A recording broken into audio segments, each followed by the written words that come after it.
Yeah, so a very good morning to all of you. Yeah, so it's a post intern batch. Okay, so there are few centers where the link is still buffering. Yeah, so Dr. Shifa, yeah, Hemant, thanks for the confirmation. And what about other people?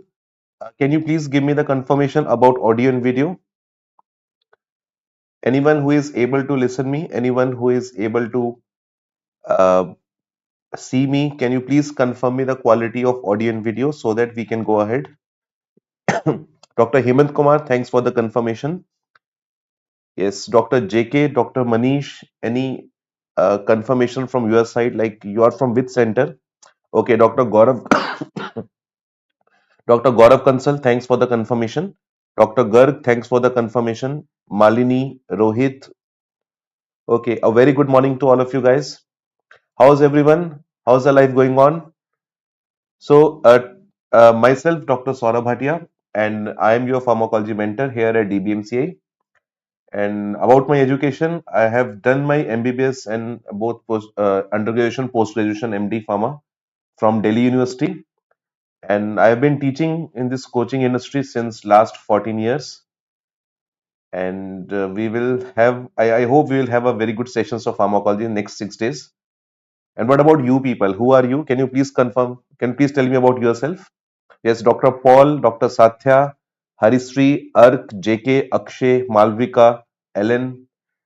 So thanks for the confirmation, guys. What about you people? Like, who are you people? You are preparing for this July exam or you are preparing for next year exam? Can you please tell me about yourself? So you people are targeting which exam? Like this July exam or you are targeting the next year exam? Anyone can confirm me? Like anyone here who are targeting this year exam 2024? Okay, July exam. So Hemant is targeting July exam. So you people are targeting this July exam. Okay. So I should be knowing about my audience, like you people are targeting which exam? So July. Okay, so you people all are targeting the July exam. That's good. So okay, that's really nice to know that you are targeting July exam. So guys, okay, one more thing I would like to know from you people, which all subjects you people have covered so far. Like I could see from your chat that you people have just finished the physiology. The last class was of physiology. So apart from this physiology, what other subjects you people have covered? So can you please give me the list of subjects that you people have covered? So what are the various subjects which you people have covered? Anyone can tell me? Okay, so all of you are preparing for July exam. None of you is for the next year exam. Okay, that's really nice to know. And which all subjects you people have covered?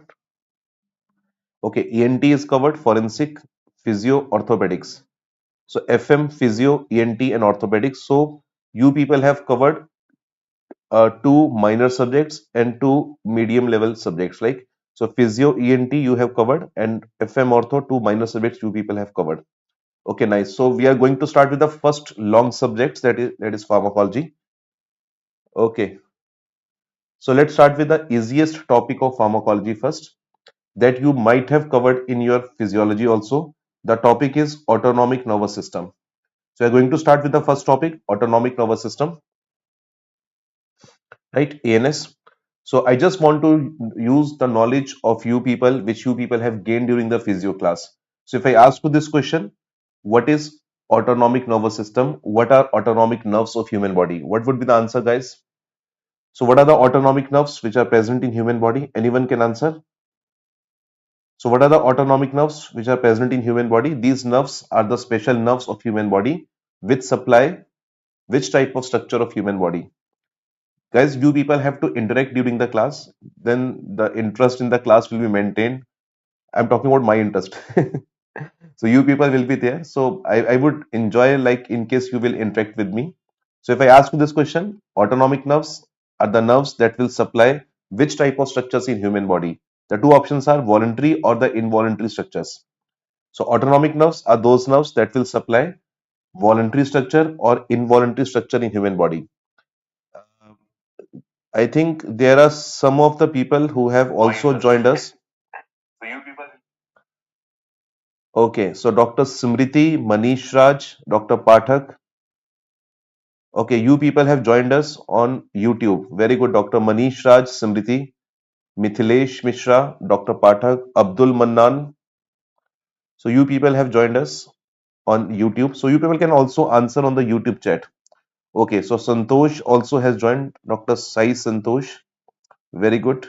Manish has joined us on YouTube. Okay, very good.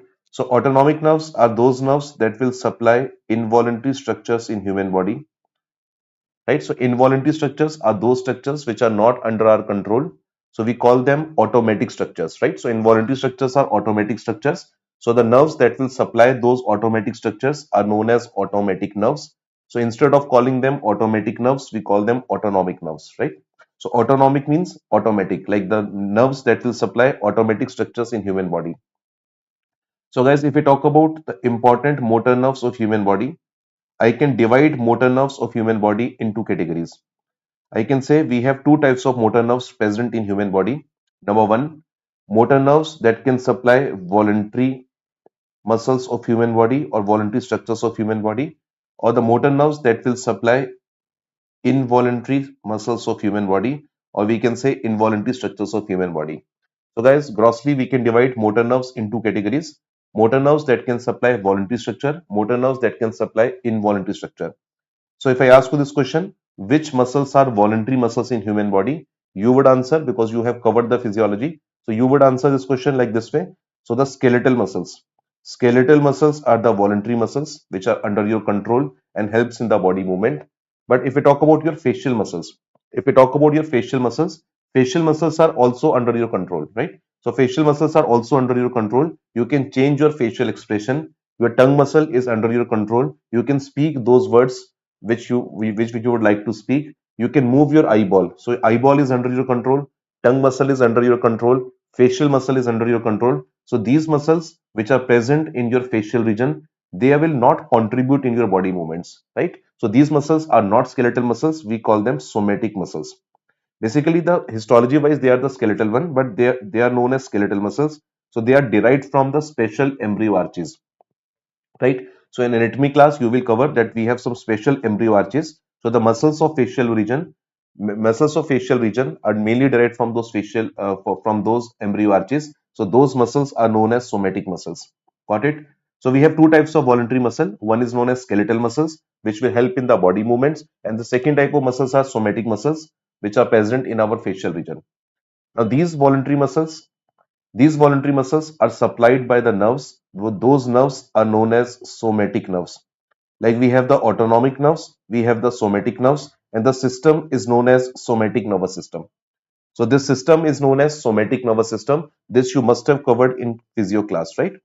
So we have somatic nervous system. Somatic nervous system is the one that will supply voluntary muscle, and autonomic system is the one that will supply our involuntary muscles. So this system is known as somatic nervous system. Now, guys, if we talk about somatic nervous system, in this somatic nervous system, we have the presence of a junction. The junction is known as NMJ. The full form you must be knowing, it's a neuromuscular junction. So somatic nervous system, we have a special structure present. We call it neuromuscular junction. So neuromuscular junction is present in somatic nervous system, and in this neuromuscular junction, we have a release of a neurotransmitter, and that neurotransmitter will act on a receptor, and finally the muscles will be contracted. So here you people have to answer me which neurotransmitter is released in neuromuscular junction, and what is the name of the receptor present on the muscle. Anyone can answer this question? So I have taught you up till now, like we have two types of motor nerves. Motor nerves can supply voluntary muscles, motor nerves can supply involuntary muscles. So the motor nerves that will supply voluntary muscles are known as somatic nerves, and the voluntary muscles examples are skeletal muscles and the somatic muscles. So somatic muscles are muscles of our facial region, right? So somatic nervous system is the one that will supply our voluntary muscle. So in this somatic nervous system, we have a presence of a junction. We call it neuromuscular junction. Now you people are expected to answer this question. In this neuromuscular junction, which neurotransmitter is released and what is the name of a receptor that is present in this neuromuscular junction? So two things you have to answer me. What is the name of a neurotransmitter and what is the name of a receptor? So on the YouTube, only Dr. Manish Raj has answered. It's acetylcholine. But here in this Telegram group, I can see Dr. Hemant, Shafna, Garg, Polu Srinivas Reddy. I will just call you Dr. Srinivas. So Gaurav, Akshay, Shifa, Narendra, JK, Parnay, Gaurav, all of you have answered correctly. So the neurotransmitter that is released in this neuromuscular junction is acetylcholine. So the neurotransmitter that is released over here is acetylcholine. Now you people have to give me the name of a receptor. What is the name of a receptor? Yes, Dr. Janely, Dr. Pranay Reddy, you people have given the correct answer. The name of a receptor is NM receptor. So here the name of a receptor is NM receptor, right? So name of a receptor is NM receptor. So from this neuromuscular junction word, like you can see the word is NMJ. So we can just take out the first two alphabets. So if we take out the first two alphabets, the name of the receptor will be NM. So acetylcholine is released. Acetylcholine will act on NM receptor. Now you people have to answer me. Whenever this acetylcholine will act on NM receptor, what is the outcome? The muscle will be contracted or get relaxed. You people have to answer me this question. Muscle is contracted or muscle get relaxed or either of the thing is possible. Have you understood the question? You have to answer me. In somatic nervous system, whenever acetylcholine is released, acetylcholine will act on NM receptor. So what will happen to your muscle? The muscle will be contracted or it get relaxed or either of the thing is possible. So Hemant has said that muscle is always contracted. Muscle will never get relaxed. Anyone, any other students wants to answer? Very good. So the answer is Gaurav, Farooq, Satya, Sri, Safna, Afsal, Shifa, all of you have given the correct answer. Yes, the muscle is always contracted. So muscle is always contracted. Muscle will never relax in the somatic nervous system. Right, guys? So this is a voluntary system. So as long as my body wants, my brain wants that muscle should be contracted, acetylcholine is keep on getting released, right? So as long as my brain wants a muscle to be remain contracted, so this brain is keep on pushing this acetylcholine to go outwards from the nerve. So acetylcholine release is continuous till the time we require muscle contraction. But when we don't require this muscle contraction, like after the contraction, my brain wants to relax the muscle. So the moment I want the relaxation of a muscle, then immediately acetylcholine release will be stopped. So as long as acetylcholine is released, the muscle is keep on contracting. There's only possibility in somatic nervous system. Okay, then that's really good to know that you people know the answers from your physiology. Yes. So Dr. Divya, Dr. Zolapur, Dr. Manish Raj has answered on YouTube. Okay, that's good. Okay, now I would like to ask a question. We have a group of medicines. So that group of medicine you will cover in class of anesthesia. So we have a group of medicines which can block this NM receptor. So we have a group of medicines which can block this NM receptor. These medicines, when they block the NM receptor, these medicines can relax your skeletal muscles. So these medicines can relax your skeletal muscles if they block this NM receptor because the neuromuscular junction is blocked. So the medicines which are blocker of neuromuscular junction relax your voluntary muscle. These medicines are known as skeletal muscle relaxants. These medicines are known as skeletal muscle relaxant. So skeletal muscle relaxants are the medicines which are blocker of NM receptor. So we have two types of skeletal muscle relaxant. One is depolarizing type, second is non-depolarizing type. So I'm talking about non-depolarizing muscle relaxants. So non-depolarizing muscle relaxants are the medicines which are blocker of NM receptor. So I will write like this way: mechanism of action of medicines. Mechanism of action, that is MOA. MOA means mechanism of action. These medicines are blocker of NM receptor and can relax your muscles. Now guys, here you people have to answer me two questions. You have to tell me the names of any one of the drug. Tell me the name of any skeletal muscle relaxant that you know. Second question you have to answer me. You have to tell me what is the clinical utility of these medicines. Have you understood my question? There are two questions you people have to answer me. The first question you will answer me any example of the drug, name of a drug. If you know the name of any skeletal muscle relaxant, you have to answer me the name of a drug. Also, you have to tell me where do we use this skeletal muscle relaxant. Have you understood the question, guys? So two questions I have put in front of you. Okay, very good. So Farooq has given the answer. Any medicine, any medicine where the name ends with the word curium. So any medicine where the name ends with the word curium or curonium, these medicines are known as skeletal muscle relaxants. So any drug name ends with the word curium and curonium, these medicines are known as skeletal muscle relaxant. Like one example in case you can give, it will be good. So this is a generalized thing that you have told me, that any drug that ends with the word curium and curonium. So Farooq, in case you can tell me the name of a drug, any name of a drug that you know. I'll give you a hint. A drug name that ends with the word curium, that name starts with the letter A. So any skeletal muscle relaxant that you know that starts from letter A and the medicine name ends with the word curium. Okay, anyone can answer? Okay, very good. So Farooq has given the answer. It's etracurium. So the drug name is like etracurium. We have other medicines like mivacurium. We have medicines like pancuronium. We have a drug like vicuronium. So all these medicines are the one which are known as skeletal muscle relaxant. Their mechanism of action is they are the inhibitor of NM receptor. And also, Dr. Farooq has answered us like what is the clinical utility of these medicines? Where do we use this medicine clinically? So clinically, these medicines are used during surgery. So during surgery, during anesthesia, we use these medicines to paralyze the patient limbs. So whenever we have to paralyze the patient limbs during surgery, these medicines can be used. We call them non-depolarizing muscle relaxant. Guys, here you people have to tell me what is the balanced anesthesia. So what is balanced anesthesia? So you guys must be knowing, whenever we have to give anesthesia to a patient, we are supposed to give general anesthesia drug to a patient, right? So during anesthesia, we want to give general anesthetic drug. And whenever we want to give general anesthetic drug, we want to achieve four purpose, right? So we want to make the patient unconscious. So we know that the patient consciousness should be lost. This is the first criteria that we want during the surgery. We also want that patient should not feel the pain, right? We also want that patient muscles should be relaxed. Patient should not be able to use his muscle during the surgery. And also we want that patient should not remember anything. There should be amnesia. So during anesthesia, we want that patient should remain unconscious. Patient should not feel the pain of surgery. Patient muscles should remain relaxed and patient should not remember anything that has happened during the surgery. Otherwise, he will explain with everyone that doctor was talking like this way, right? So amnesia should be there, right, guys? Now, all these things can be achieved by using the medicines. We call them general anesthesia drug. But to achieve all these things, we have to give very high dose of general anesthesia drug. And whenever we give high dose of general anesthesia drug, there is a risk of coma. So there is a risk of complication that can occur during surgery if I give anesthesia drugs in high dose. So what I will do, guys, so I will give a painkiller during the surgery. So if I use a painkiller during the surgery, we call them opioids. So I can give opioids to a patient as a painkiller. I can give skeletal muscle relaxants during the surgery to relax the muscle, right? And I will also give some other drugs like the benzodiazepines so that the patient remains sedative. Patient will not remember anything. So amnesia can also be there with the benzodiazepine.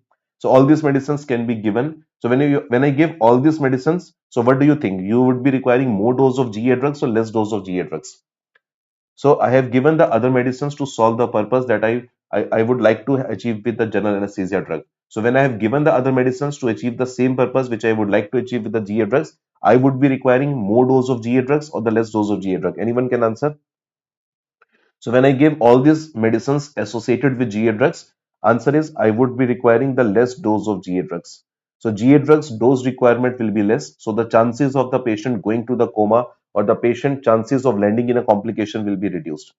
So in this way, we can prevent the complications during surgery. So this mixture of drug is known as balanced anesthesia, right? So this is a mixture of drugs that we give during the surgery that is known as balanced anesthesia. So this is the utility of these painkillers and the skeletal muscle relaxants. So skeletal muscle relaxants are the medicines which are used during the surgery, and when we use these medicines, we would be requiring less dose of general anesthesia drugs. So this is advantageous for a patient. Okay, now come to the second system, motor nerves that can supply involuntary muscles.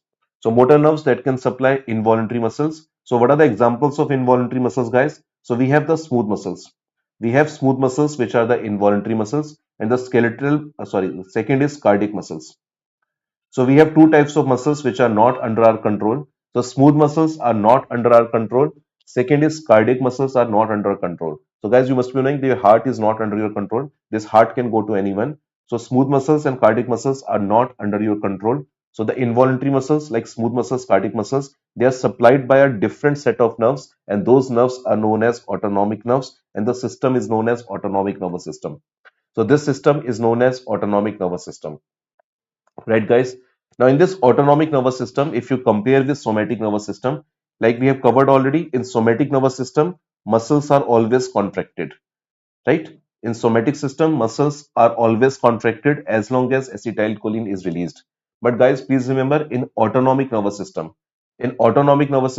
muscle can be contracted, muscle can be relaxed as per the body requirement.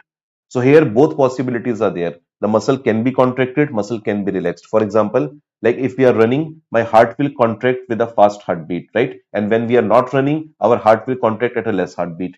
So when we are running, we require bronchodilation because we require more oxygen. But when we are not running, we are taking rest, the bronchioles will be present in a constricted state because we require less oxygen. So here in autonomic nervous system, we require both type of action, that is muscle contraction as well as relaxation. That's why in autonomic nervous system, God has given us two type of nerves. Who will tell me the types of autonomic nerves?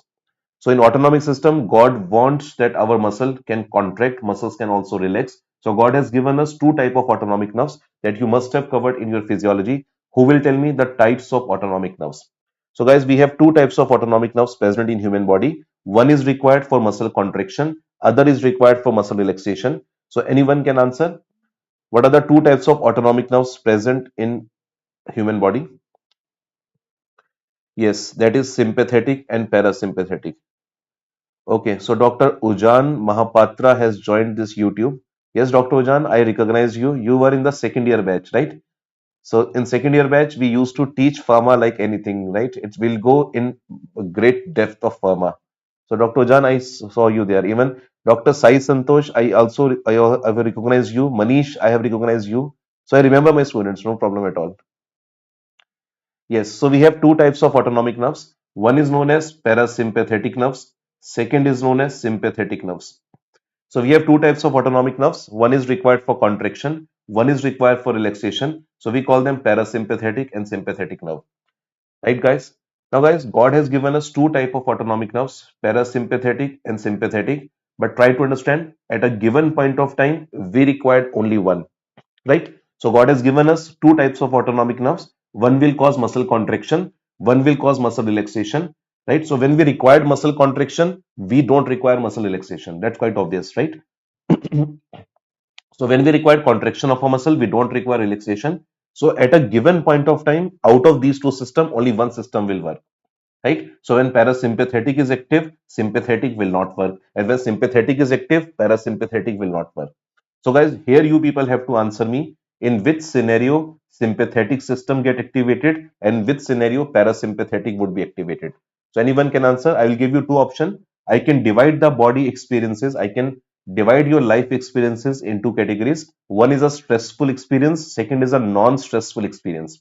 So anyone can answer me in which type of life experience you require sympathetic system to fight with it, and in which type in like in stressful events which type of system is required to fight with it, and in which scenario we require parasympathetic system. So anyone can answer. So I can divide the life experiences into categories, stressful and non-stressful. So who will answer me in which scenario we required sympathetic and in which scenario we required parasympathetic? Anyone can answer. Very good, guys, very good. So sympathetic system is the one that is required to fight with the stress. So whenever our body is in stress, so whenever we have the stressful stimulus to human body, we require sympathetic system. And as long as we are not in stress, as long as we are not in stress, we have a non-stressful stimulus to human body, our parasympathetic system remain activated all the time. Right, guys? So all our body important functions, all our day-to-day important mechanisms is due to this parasympathetic. Try to understand. Parasympathetic is the one which remain activated all the time in the body. So the food that we eat, the food that we absorb, the energy that we take out from the food, the energy that we use, we excrete, we urinate, all this process is due to parasympathetic system. But in between this normal life, whenever we people come in stress, our sympathetic system get activated. This is required to fight with the stress. Right, guys? Let's take an example. So you people are sitting over there. Very good. So Dr. Aparna, Faisal, Alex, Malini, all of you have given the correct answer. Shifa, Shafna, KD, KD, KD full form. Okay, Gaurav, Kansal, Shafna, all of you have given the correct answer. Like you people are sitting at your home listening this lecture. So right now, you people are listening this lecture on which system? Anyone can answer? So right now, you are not in stress because you are just listening the lecture. So you are in a non-stressful environment. So right now, your parasympathetic system is activated. So while listening the lecture, you may feel hungry. You may take some food. Your body will absorb the food. You people can go for the urination. You people can also go for the defecation. So we will not be come to know. Your body mechanisms will continue. So right now, you are in a non-stressful state of your life. Your parasympathetic system is activated. But the moment I will point you out, like you people are listening to the lecture. So if I say, Dr. Farooq, can you please tell us what is somatic system? Dr. Farooq, you are listening this lecture. Can you please tell us the somatic nervous system? Farooq is now supposed to answer. Farooq, what is somatic nervous system? And tell me the names of two skeletal muscle relaxant. Farooq is supposed to answer what is somatic nervous system, and Farooq, you also answer what are the names of two skeletal muscle relaxant.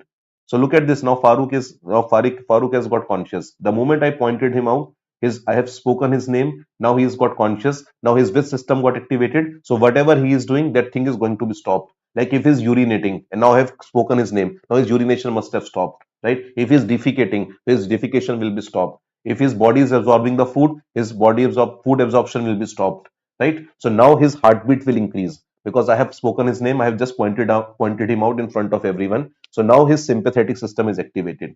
Now the Farooq is smiling. Now again the Farooq will come to know that I have just used his name to explain this mechanism of sympathetic and parasympathetic. So now the Farooq is smiling. Again his system gone back to the parasympathetic. Now his urination is continued. His defecation is continued. Got it? So in this way, we people will switch from sympathetic to parasympathetic. Like I am taking this lecture, I am relaxed right now. So I am teaching on my parasympathetic system. Right? Now suddenly while teaching, if I fall down. So if I fall down from this chair, immediately my sympathetic system got activated. But when I control my body, I will sit back on my chair. Again, my parasympathetic come into the picture. So in this way, I will have the fast switching between stressful and the non-stressful environment. Now, second thing, guys, you people have to answer me who will tell me what is the name of a neurotransmitter. So which neurotransmitter is released in parasympathetic system and which neurotransmitter is released in sympathetic system? Who will answer me? The name of a neurotransmitter released in parasympathetic and sympathetic. Why I am asking question from you? Because you people have already attended physiology, so you must be knowing all these things. Anyone can answer? Which neurotransmitter is released in sympathetic system and what is the name of a neurotransmitter released in parasympathetic system? Anyone can answer? Yes. So Dr. KK, Dr. Muhammad Riaz, Dr. Divyavani, all of you have given the correct answer. Now Spiritual Doctor has joined us. Spiritual Doctor, you have just started this video. So we have already gone ahead with this. So you are just answering the initial questions, but we have gone ahead. So just come to the live class. You are watching the class from starting. So you are answering the questions which you have asked in starting. Very good. So parasympathetic system, the neurotransmitter name is acetylcholine. So acetylcholine is the name of a neurotransmitter that is released in parasympathetic system. So this system is also known as cholinergic system. So this system is also known as cholinergic system, and the neurotransmitter that is released in sympathetic system, the name of the neurotransmitter is noradrenaline. So I can see Dr. Jenny, Dr. Shafna, Dr. Garg, Tom, Dr. Shafna, Sahana, Prohit, all of you have given the correct answer. So the neurotransmitter in parasympathetic system is acetylcholine. That's why this system is known as cholinergic. And in sympathetic system, this neurotransmitter is noradrenaline. That's why this system is known as adrenergic. So this system is known as adrenergic, noradrenaline, and I hope you must be knowing the other name of noradrenaline is norepinephrine. So norepinephrine is other name of noradrenaline. Now guys, you people have to answer me in parasympathetic system. In parasympathetic system, which is activated during the non-stressful environment, acetylcholine when it is released, what is the name of a receptor on which acetylcholine can act? So now you have to answer me next question. What is the name of a receptors which are present in sympathetic and parasympathetic system? Anyone can answer? What is the name of a receptor present in parasympathetic system and the name of a receptor present in sympathetic system? Anyone can answer? So Dr. Farooq Sheikh has given the answer.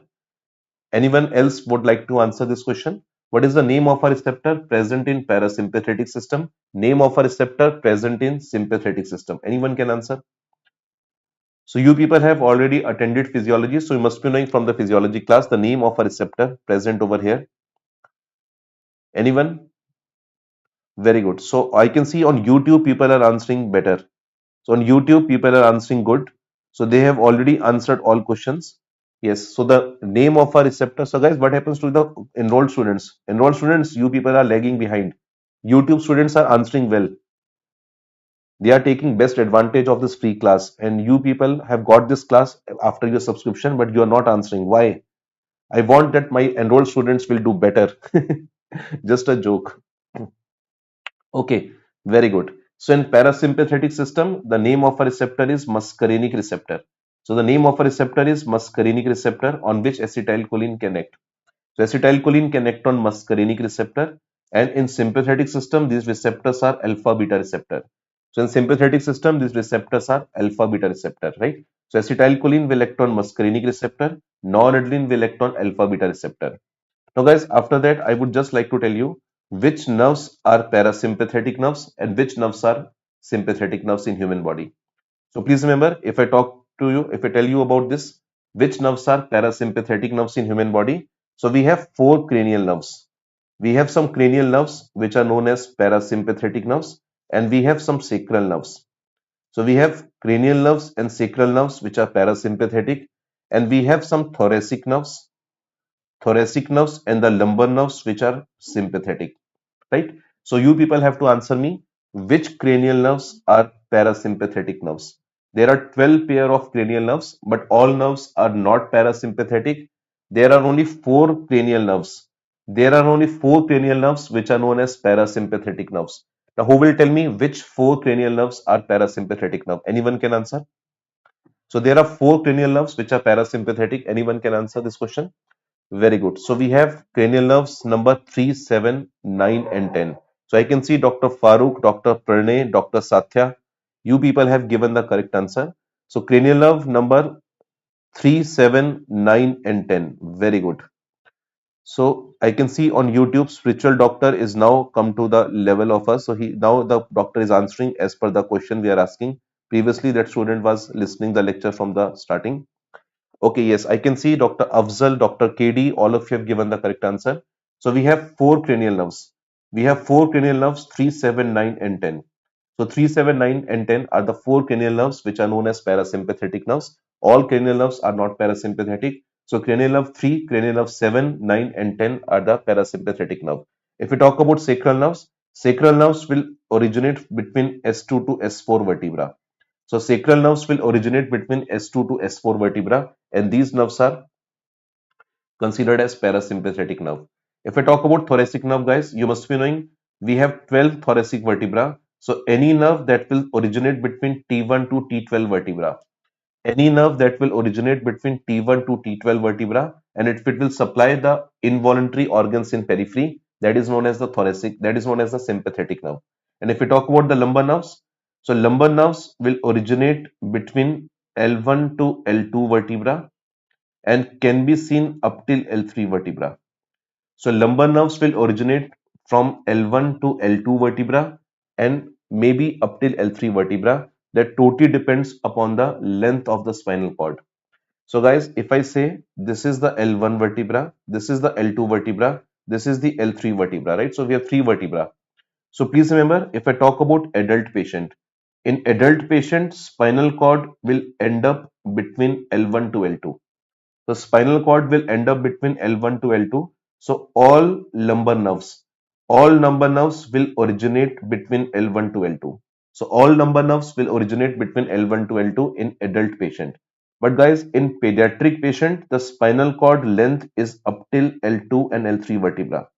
So in pediatric patients, the spinal cord length is up till L2 to L3 vertebra. So the nerves will come out from the spinal cord up till L2 to L3 vertebra.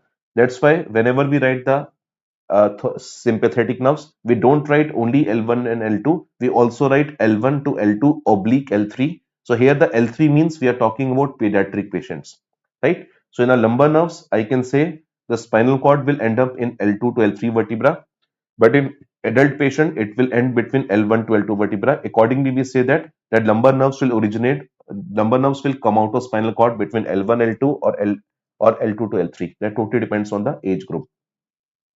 This is important for a doctor to know because whenever you have to give spinal anesthesia, guys, be careful. In children, you will give spinal anesthesia between L2 to L3 vertebra, but in adult patient, you will give spinal anesthesia between L1 to L2 vertebra. This is the importance to know the length of a spinal cord. The last point of the spinal cord is important to know because you people have to give the spinal anesthesia, right? Because after that it will make a cauda equina. So you have to block that cauda equina nerves. So cauda equina nerves will start from this region only, right? So they will make a cauda equina, then they will supply the lower region of your body. Okay, so this is what we have discussed. Parasympathetic nerves are cranial nerves and the sacral nerves, and sympathetic nerves are the thoracic nerves and the lumbar nerves. Now here, guys, this question is important. They can ask you which cranial nerves are the parasympathetic nerves. So this question they can ask you which cranial nerves are the parasympathetic nerves. So you people have to answer 3, 7, 9, 10 are the four cranial nerves which are known as parasympathetic nerves. Right, guys? Now, let me tell you one more thing that is common to both system. So there is one common thing to both system.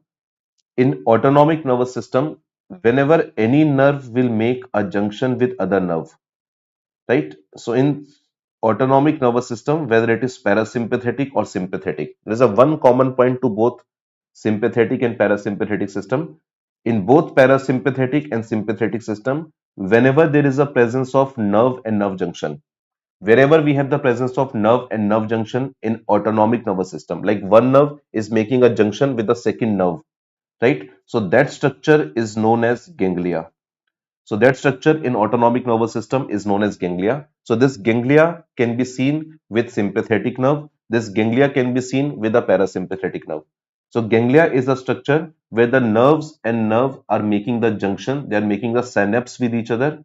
So in autonomic system, that structure is known as ganglia. And guys, please remember, wherever nerve and nerve will make a junction in autonomic system, does not matter whether it is related to sympathetic nerves or the parasympathetic nerve. Here the neurotransmitter which is released is always acetylcholine. So inside the ganglia, neurotransmitter is always acetylcholine and the receptor which is present in this ganglia is always nicotine N. So nicotine N is a word where we have used two N, double N. So you can see nerve and nerve junction have two N. So nerve junction. So we have a receptor that is NN, that is nicotinic receptor neuron type. So nicotinic receptor, neuron type receptor present in autonomic ganglia, right? So autonomic ganglia, we have a neurotransmitter acetylcholine. We have a receptor that is, uh, that is a receptor that is NN receptor. Okay. So I can see there is a logging out of YouTube chat, but again, you people have joined us back. Yes, Dr. Satish Kumar. Yes, you are also my old student. I recognize you. Good morning. Okay, guys, have you understood this question? Have you understood all these concepts? Okay, now tell me, because we have just covered the basics of this autonomic nervous system, how many of you have understood? Or if you people have any doubt, please ask. Are you people able to cope up with my speed or not? Is the speed fine? Is the content is fine? Are you able to understand all these concepts? Please answer me. I'm just waiting for you for your message in the group. Have you understood all these things or not? Have you understood all these things or not? Okay, all good. Any student has any query, please ask. Yes, Farooq has understood. Garg has understood. Humayu is typing. Shafna has understood. Very good. So KD has understood. Malini, Nikhil, all of you have understood. Very good, people. Okay, okay. I'll go a bit slow. So some students are not able to make notes. So no problem. I'll go a bit slow. No problem at all. Okay, very good. Okay, so let's discuss all these things in a schematic diagram, right? So I will not make a original diagram. I will make a schematic diagram for you to again tell you the same thing, whatever we have discussed so far. Right? So whatever we people have discussed so far.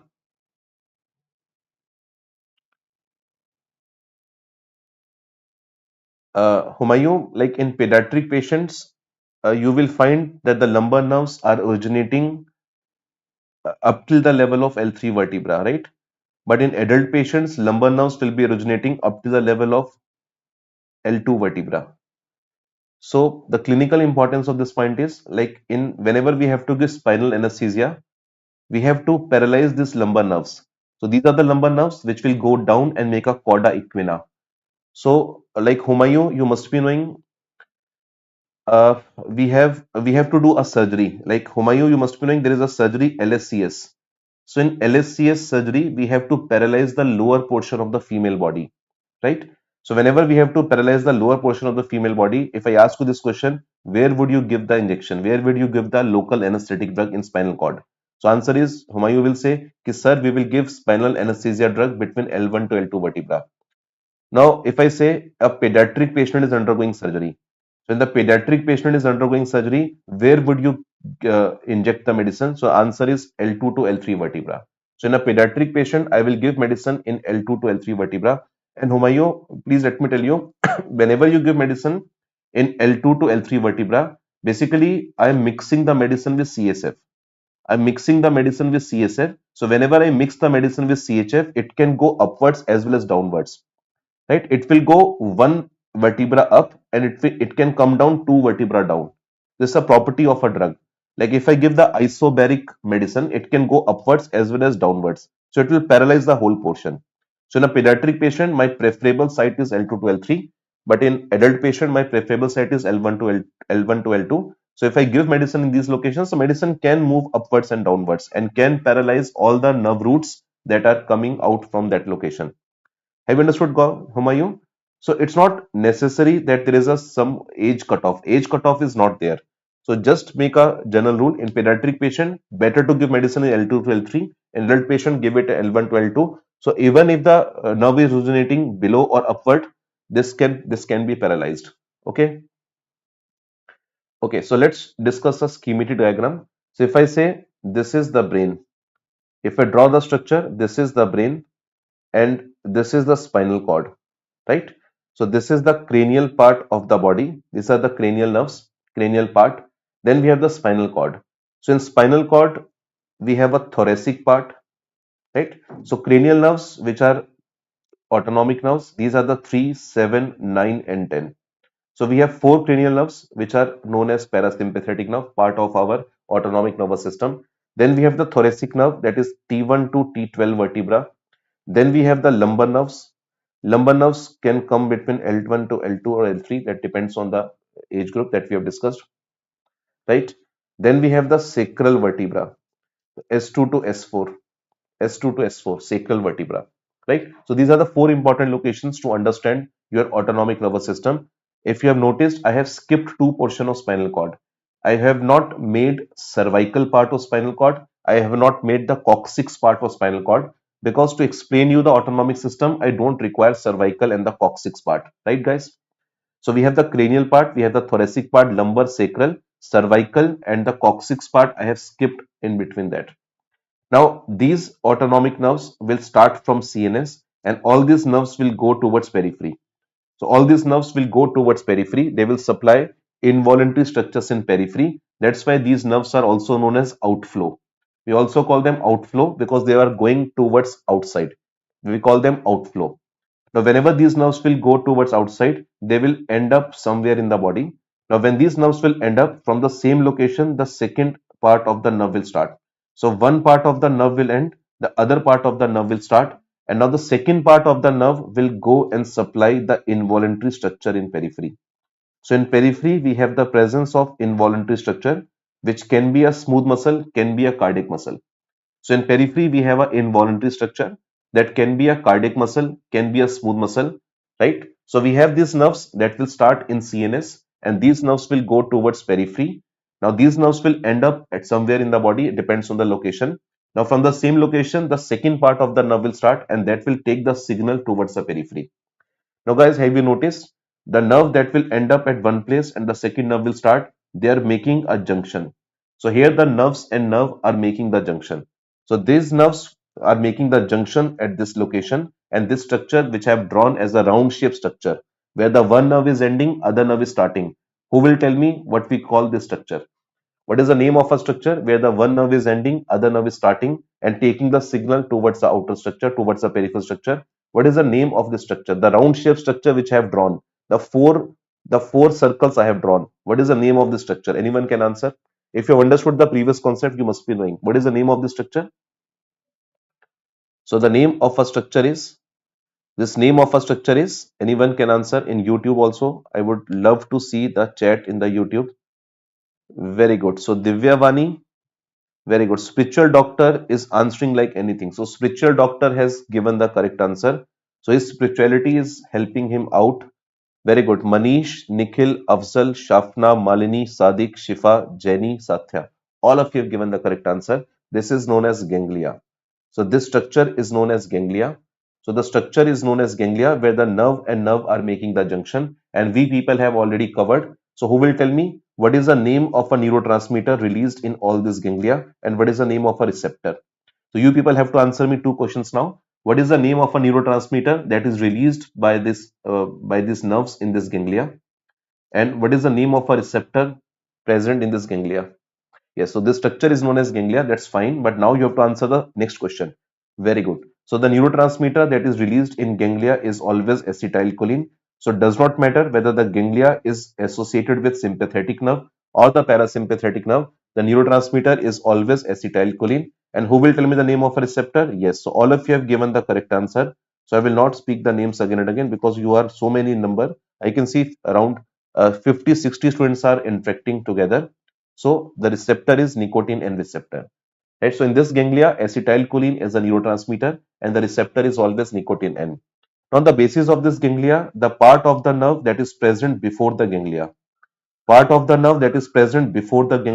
which I have highlighted with a yellow color. So this part of the nerve is known as preganglionic part. So on the basis of ganglia, we can say the part of the nerve present before the ganglia is preganglionic part and the part of the nerve that is present after the ganglia. So the part of the nerve that is present after the ganglia is known as postganglionic nerve. So we have preganglionic nerve, we have a postganglionic nerve. So two types of nerve parts are there. The nerve is same, but the part of the nerve present before ganglia, we call it preganglionic. The part of the nerve present after the ganglia is known as postganglionic. This is done for our convenience. Now guys, here you people have to answer me one question. If I give number to these locations, like this is a location number 1, location number 2, location number 3 and 4. So now you people have to answer me what is the name of a neurotransmitter released at location number 1, 2, 3 and 4. Anyone can answer? You people have to answer me the name of a neurotransmitter. So Divya Vani, your answers are correct. So Divya Vani is answering on YouTube. That's really good, Divya Vani. So now try to answer these questions. What is the name of a neurotransmitters which are released at position number 1, 2, 3 and 4? Anyone can answer? What is the name of a neurotransmitter that is released at position 1, 2, 3, 4? Neurotransmitters which are released at position number 1, 2, 3, 4. Anyone? Yes, Dr. Pranay Reddy. Very good, Dr. Pranay. Farooq has already given a. Farooq, why you answer always about parasympathetic system? Yes, Farooq, always answer full. Like instead of answering two times, better to make a full message and then answer. Right. Shafna, Malini, KD, all of you have given the correct answer. So Dr. Tom has also given the answer. So at position number 1, the neurotransmitter is acetylcholine, and at position number 4, it is also acetylcholine. So at position number 1 and 4, the neurotransmitter is acetylcholine because our nerves are craniosacral. So craniosacral nerves are the parasympathetic nerve. They are cholinergic nerve. They release acetylcholine in periphery. So they release acetylcholine in periphery. But at position number 2 and 3, these are the thoracolumbar nerves. So the neurotransmitter that is released in periphery is noradrenaline. So here the neurotransmitter is noradrenaline which are released in periphery. Now guys, you people have to answer me what is the name of a receptor which are present at position number 1, 2, 3, 4. So you people have answered me the neurotransmitter. Now you people have to answer me what is the name of a receptor. So what is the name of a receptor that are present at position number 1, 2, 3, 4? What are the name of the receptors present at position 1, 2, 3, 4 to receive this noradrenaline, to receive this acetylcholine? Anyone can answer? What is the name of our receptors which are present at position number 1, 2, 3, 4? So this is something which is a bit difficult to answer. I hope you people make a mistake here. But Farooq has not made any mistake. Farooq, very good. Shafna, answer full. Shafna, your half partial answer is correct, but what about the second half? Yes, very good. So Parne Reddy, Garg, Shafna, Malini, very good guys. So at position number 1 and 4, position number 1 and 4, which are associated with parasympathetic nerves, here the receptor is muscarinic receptor. So in parasympathetic system, we have only one receptor, that is muscarinic receptor present in periphery. And the receptors which are present in periphery for the sympathetic nerves, this can be alpha or beta. So these receptors can be alpha or beta, that depends on the location where we have the presence of the involuntary structure. So at position number 1 and 4, the receptor is muscarinic. At position number 2 and 3, receptors are alpha beta. So this is the brief schematic diagram of your autonomic nervous system. So we have preganglionic and postganglionic nerve. So preganglionic nerve always release acetylcholine, right? Because all preganglionic nerves will end up in the ganglia. So all preganglionic nerves will release acetylcholine, and all postganglionic nerves will release either acetylcholine or noradrenaline. That depends the system is sympathetic or parasympathetic. Got it, guys? This is what we have discussed in autonomic system. But I will just want to draw one more structure for you. Like this is the brain, this is the spinal cord. Now from the whole spinal cord, the nerves will go towards outside, and this nerve will supply the voluntary muscles. So the nerves will start from spinal cord, the nerves will go towards the outside. Now these nerves will supply voluntary muscles. So here we don't have any ganglia present. So I'm just drawing the somatic nerve. So this is how the somatic nerve will work. So somatic nerve can start from all part of spinal cord. So these nerves will go towards periphery. They will not make any junction in between. So we don't have any ganglia present in the somatic system, right? And now this somatic system will supply voluntary muscle in periphery. The somatic system will supply voluntary muscle in periphery. So here you people have to answer me, what is the name of a neurotransmitter released by this nerve, and what is the name of a receptor? So answer me this question now, guys. I'm talking about somatic system now. I'm not talking about autonomic system. I'm just saying, just like our autonomic nerves that will come from spinal cord, somatic nerves also come from the spinal cord. So somatic nerves also come from the spinal cord, but here you people have to answer me. These nerves will release which neurotransmitter always in periphery, and what is the name of a receptor? Very good. So all of you have given the correct answer. All of you have given the correct answer. Yes, it is acetylcholine. So the neurotransmitter is acetylcholine. Shafna, Malini, Gaurav Kansal, Manish, Nikhil. Very good. Sadik, Satya, JK. JK, where were you? You were not answering at all. After a long time, I have seen your name, JK. So acetylcholine is a neurotransmitter. So here the receptor is NM receptor. Here the receptor is NM receptor. We have discussed already. This is known as neuromuscular junction. So guys, we have discussed the basic anatomy of this autonomic nervous system. Now we are going to start with the first system, that is the cholinergic system. So we are going to start with the cholinergic system as a first topic in autonomic nervous system. So if we talk about cholinergic system is known as cholinergic because of a neurotransmitter acetylcholine.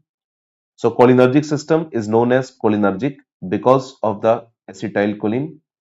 So if I ask you this question, which nerves of human body are known as cholinergic nerves? So what are the nerves in human body which are known as cholinergic nerves?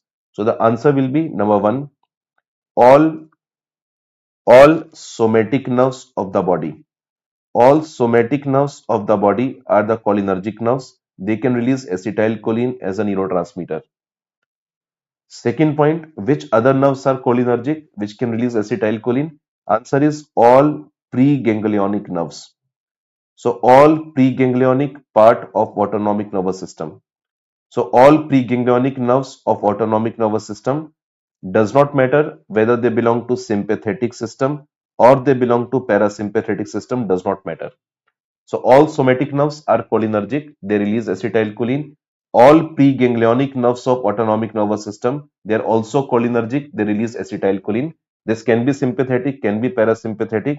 And number three, all postganglionic, all postganglionic parasympathetic nerves. So all postganglionic part of parasympathetic nerves, they're also cholinergic, they release acetylcholine.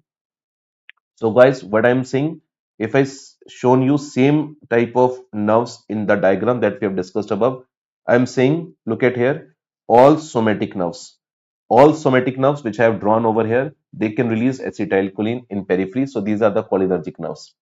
Second, I have told you all nerves which are shown here with the yellow highlighting. So these are the preganglionic nerves. So all these are also cholinergic nerves. They release acetylcholine in ganglia. Now, the third thing I am saying, all postganglionic nerves. So, all postganglionic parasympathetic nerve. I am not talking about thoracolumbar. I am just talking about postganglionic parasympathetic nerves. They are also cholinergic because they release acetylcholine in periphery. So, these are the three types of nerves which are known as cholinergic nerves. Like somatic nerves are cholinergic, all preganglionic nerves of autonomic system are cholinergic, and all postganglionic parasympathetic nerves are cholinergic. Now here you people have to answer me, what are the receptors present in relation to these nerves? So guys, have you noticed all nerves can release acetylcholine? This is the main confusion. This is the main confusion in the body, that all nerves can release acetylcholine in the body except the postganglionic sympathetic nerves. If you look at these nerves, only these nerves are not releasing acetylcholine. If I highlight these nerves, so these are the nerves which are highlighted in green color. So these are the only nerves. We call them postganglionic sympathetic nerves. Only the postganglionic sympathetic nerves are not cholinergic. Rest of the nerves in periphery are cholinergic, like all preganglionic, all postganglionic parasympathetic, all somatic nerves. So all these nerves are cholinergic nerves. They release acetylcholine as a neurotransmitter. Now guys, you people have to tell me what are the names of the receptors. So I have just given you options A, B, C. So who will tell me? Not A, B, C, 1, 2, 3. So at location 1, 2 and 3, what are the name of the receptors which can be present in relation to these nerves? You have to answer me this question. What are the names of the receptors present in relation to nerve number 1, nerve number 2, nerve number 3? Anyone can answer? The name of receptors which are associated with these nerves. Very good. So even I can see,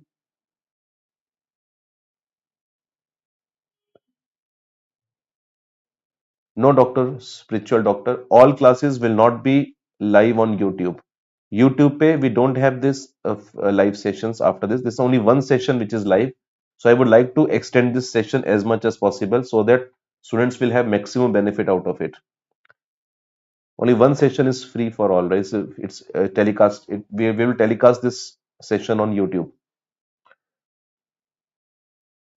Okay, so I can see all of you have given the correct answer. At the location, at this type of nerves, first type of nerves, the receptor is NM. In second type of nerves, the receptor is always NN. And in third type of nerves, receptor is always M, that is muscarinic type of receptor. So this is the correct answer you people have given. Good, very good. So I'm happy to see that you people are able to grasp this concept, because these are the conceptual thing that you have to understand. Now, after these types of cholinergic nerves, guys, we can discuss how this acetylcholine synthesis will take place in these nerves and how this acetylcholine is released. So, we'll discuss now acetylcholine synthesis and its release.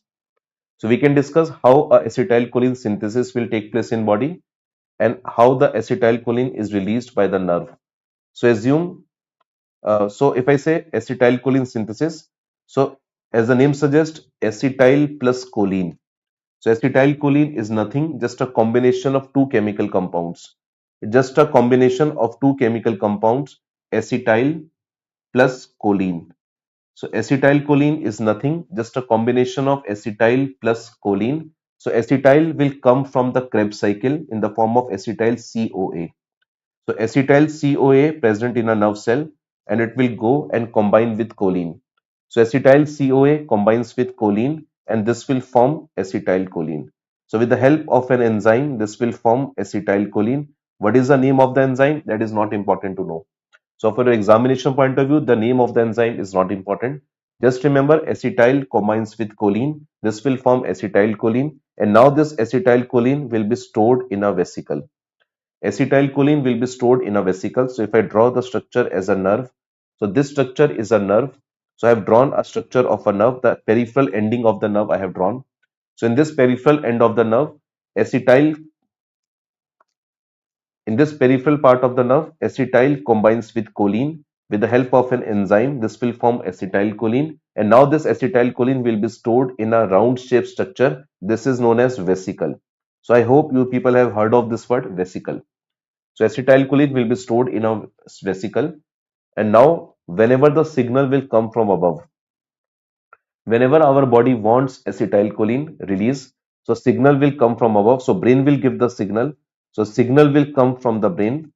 Signal will come from the higher center. And when the signal will come from the higher center, what will happen? This you have to understand now. Now on this vesicle, we have presence of some protein. On vesicles, we have some presence of some protein, right? So these proteins which are present on this vesicle, we call them synaptobravin protein. So guys, I hope you people have covered in your physiology. The name of a protein is synaptobravin protein. So here we have a presence of a protein synaptobravin, right? This is also known as vesicular membrane associated protein. Vesicular membrane associated protein. So the protein that is associated with vesicular membrane, we also call it synaptobravin protein. So on this vesicle membrane, we have a presence of a protein, synaptobravin protein. And on this nerve membrane, we also have presence of one more protein that is known as syntoxin protein. We call it syntoxin protein. So we have a syntoxin protein present on this vesicular membrane, right? Now, one of the syntoxin protein, the name is SNAP25 protein. So one of the syntoxin protein name is SNAP25 protein. So these syntoxin and the synaptobravin protein are collectively known as fusion proteins. So collectively these proteins are known as fusion proteins. We also call them snare proteins. So collectively these proteins are known as snare proteins, fusion proteins. So they are of two types. If they are present on vesicle, we call it synaptobravin. But if they are present on the membrane of the nerve, we call it syntoxin, right? So when they are present on the surface of a nerve membrane, we call them syntoxin. If they are present on the vesicle membrane, we call it synaptobravin. So both of these are considered as fusion protein, where the name of one syntoxin protein is important. That is known as SNAP25 protein, right? So guys, what exactly happens whenever the stimulus will come from above? So brain has given the signal. Now this signal has reached up till the end of the nerve. So this signal has reached up till the end of the nerve. Now here one channel will open up. So here one ionic channel will open up, and there is an entry of one ion that will take place. So when the signal will come from above, there is an entry of one ion that will take place in the peripheral part of the nerve. The name of the ion is calcium ion. So calcium channels will open up and the calcium will take entry. And when this calcium will take entry, this calcium will come in contact with synaptobravin protein. So calcium will come in contact with synaptobravin protein, and after binding to this protein, now this calcium and protein complex is now activated. So calcium, after binding to this protein, activate this fusion protein. So calcium will bind to this vesicular protein, and now this vesicular protein is now activated. Now, when this vesicular protein is now activated, so this calcium plus protein complex will bring this vesicle membrane close to this syntoxin protein. So this will bring this vesicular membrane close to this syntoxin protein, and there is a fusion between two membranes that will take place. So calcium will take entry, and when the calcium will take entry, calcium will activate the synaptobravin protein. This will direct this vesicular membrane to go close to the syntoxin protein, and now this synaptobravin and the syntoxin protein that will fuse with each other. That's why we call them fusion protein. So the snare proteins, fusion proteins fuse with each other whenever the calcium will take entry and activate this protein. Now whenever these proteins will fuse with each other, the membranes will fuse with each other. Now a tunnel is formed and the acetylcholine is released. So a tunnel is formed here and the acetylcholine is released. This is the exact mechanism how a acetylcholine is released in the body. So guys, which process are involved? The process are the signal has come from the brain, calcium has taken entry inside the nerve, the calcium has activated the synaptobrevin protein, and now when this calcium plus synaptobrevin complex bring the vesicle membrane close to the nerve membrane protein, that is a syntoxin protein, they will fuse with each other. This will form a tunnel, and from there the acetylcholine will come out of the nerve membrane. So guys, here you people have to read a drug for your examination point of view. The name of the drug is botulinum toxin. So here we have a drug. The drug name is botulinum toxin. So botulinum toxin is a medicine. When given to a patient, this medicine is inhibitor of this SNAP25 protein. So botulinum toxin is a drug which is inhibitor of this SNAP25 protein. And when this will block the SNAP25 protein, then this calcium mediated acetylcholine release is not possible. So whenever we give botulinum toxin as a drug to a patient, this is going to block the SNAP25 protein. So this calcium mediated acetylcholine release is not possible. And you must be knowing the brand name of botulinum toxin. Anyone can answer? Anyone can answer what is the brand name of botulinum toxin?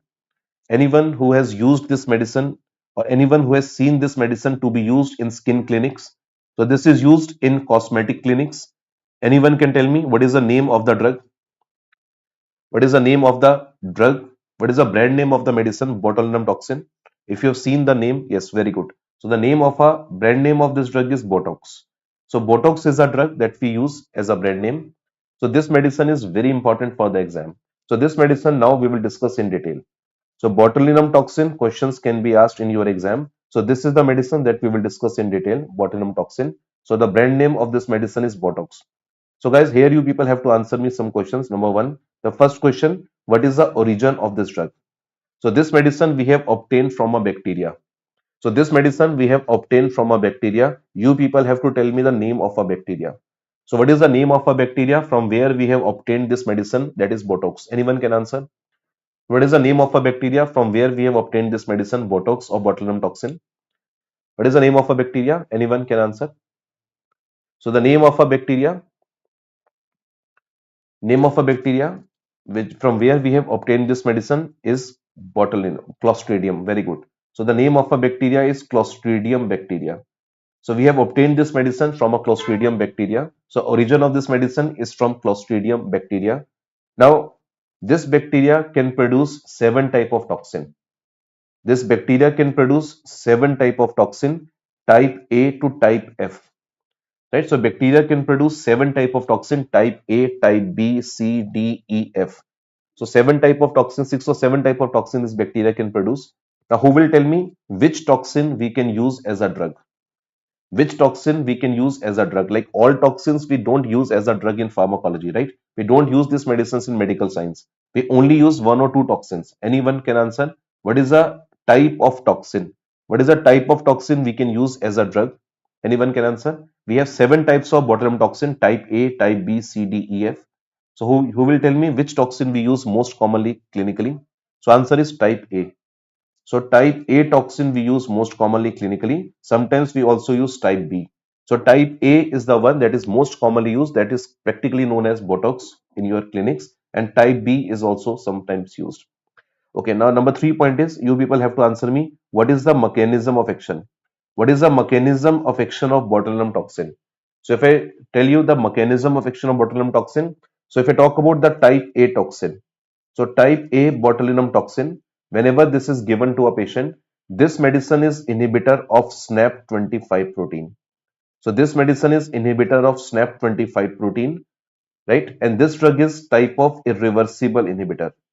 This is a irreversible inhibitor of this SNAP25 protein. So this medicine is irreversible inhibitor of SNAP25 protein.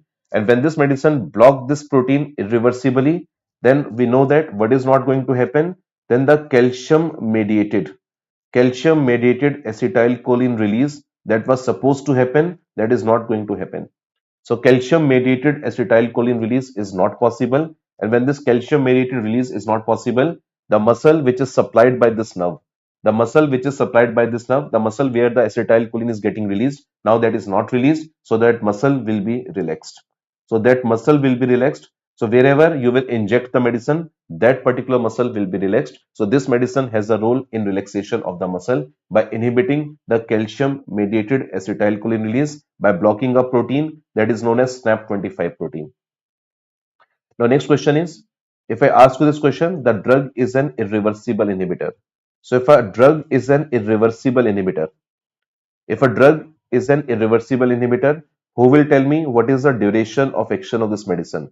Is this medicine long acting or short acting medicine? Is this medicine would be is this medicine long acting drug or a short acting medicine? Yes, irreversible drug. Dr. Shafna, Dr. Shafna has a doubt. Dr. Shafna, assume this is a nerve ending. This is the nerve ending present in human body. So nerve ending has a finger-like projections. So nerve endings are having the finger-like projections which are in association with the muscle, right? So these nerve endings have the finger-like projections. So acetylcholine is released from these nerve endings, right? So acetylcholine released from here. So if I give botulinum toxin, assume this particular projection is blocked. So this is gone. Now this projection cannot release acetylcholine. So what the nerve will do? Nerve will regenerate. Nerve will regenerate a new ending. And when the nerve will regenerate a new nerve ending, then from again acetylcholine will start getting released.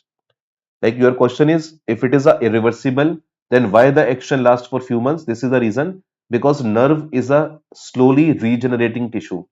Nerve is a slowly regenerating tissue. Nerve will take long time to recover from the effect of the medicine. And when this acetylcholine nerve ending is regenerated and you have not given the second dose, this is also important, doctor. You have not given the second dose to this patient. So the previous dose that has blocked that nerve ending, that action persists. I will not say that nerve will that the same nerve ending will start firing again. So that nerve ending cannot fire, but the new nerve ending will start firing and that particular muscle will start contracting again.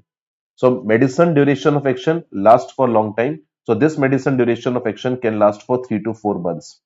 So medicine action lasts for 3 to 4 months because nerve is a slowly regenerating tissue and it is a irreversible inhibitor of this. Next question you people have to answer me. What is the route of administration? How we administer this medicine to a patient? So how we administer this drug to a patient? What is the route of administration? Is it given by local route or systemic route? Anyone can answer. What is the route of administration? Is this medicine given by systemic route or the local route? Very good. So even the YouTube students, Divya Vani, KK, all of you are answering correctly. So KK has given the answer. Botox is a brand name. Divya has given the answer. The medicine obtained from Clostridium. Now you people have to answer me. What is the route of administration of drug? Is this medicine is injected in plasma or medicine is given by local route? So the answer is this drug is never injected in plasma. Drug is given by local route. So this medicine is always given by local route. We will not inject the medicine in plasma. If this medicine has taken the entry in plasma, all cholinergic nerves will be blocked. So all your cholinergic nerves will be blocked, and when all cholinergic nerves will be blocked, even your somatic nerves will be blocked, and when your somatic nerves are blocked, patient can have the respiratory paralysis. So all respiratory muscles will be paralyzed and patient will die. So this medicine should not take plasma entry. So if the medicine will take plasma entry, all your cholinergic nerves will be blocked, including the somatic nerves. So all your respiratory muscles get paralyzed and patient cannot breathe. So this medicine is always given by local route, cannot be given by systemic route. Right? Now guys, if I inject a medicine in spinal cord, if I inject a medicine in spinal cord and I will block a nerve of a particular location because the nerves are originating from a spinal cord. So if I block the roots of the nerves which are supplying a particular region. So whenever I give medicine in spinal cord, what is this route considered as? Is this a systemic route or local route? Anyone can answer?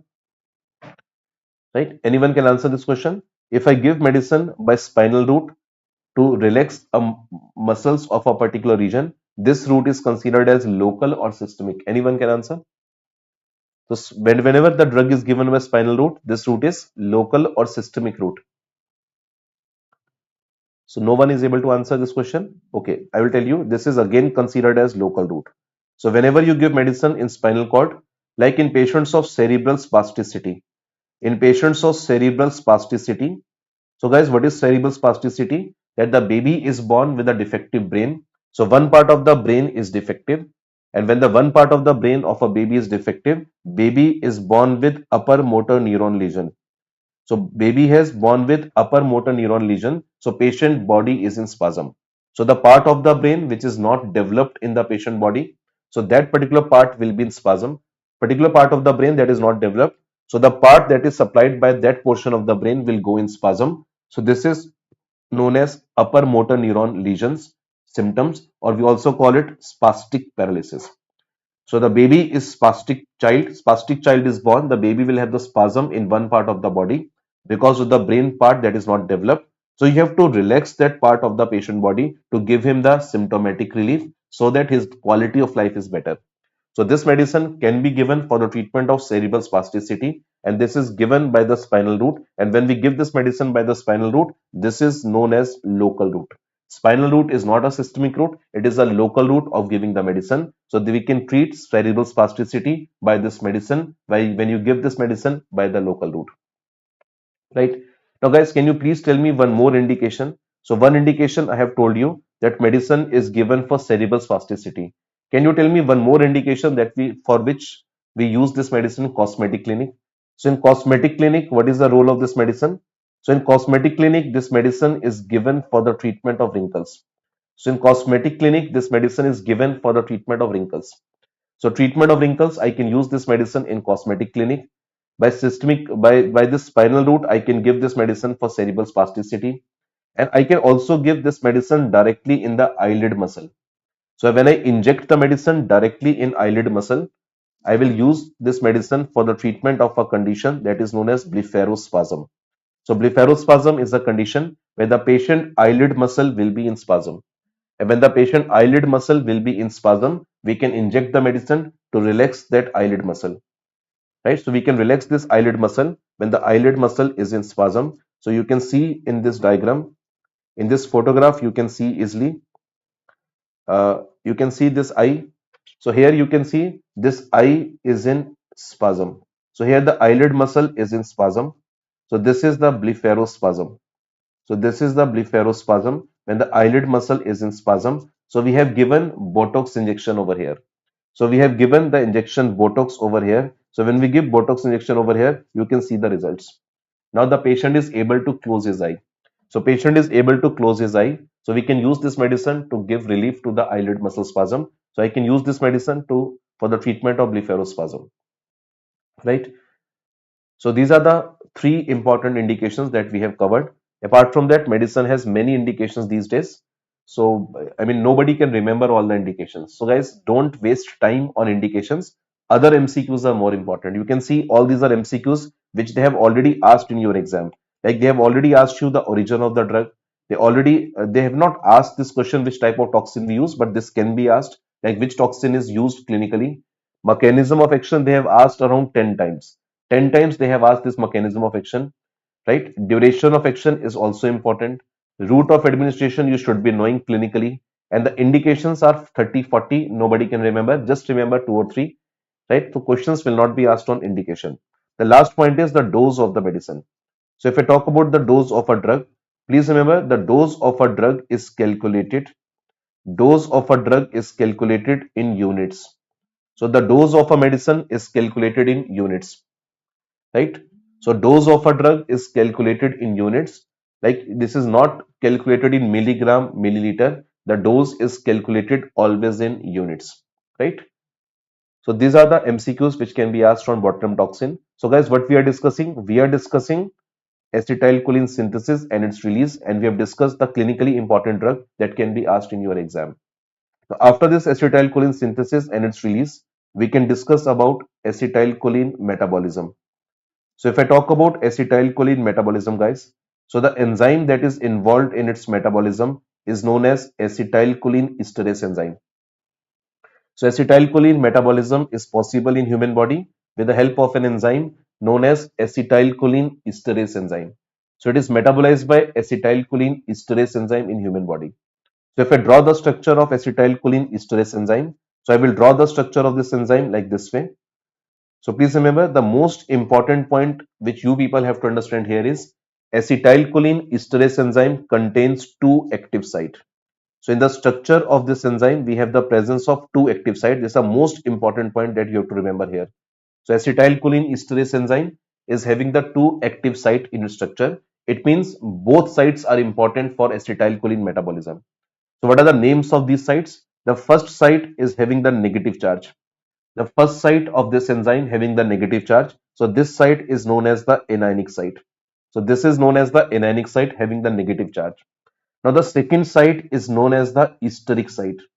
Second site is known as the esteric site, which has the property to metabolize the ester bond. So this is the site which has the property to metabolize or to break down the ester bond.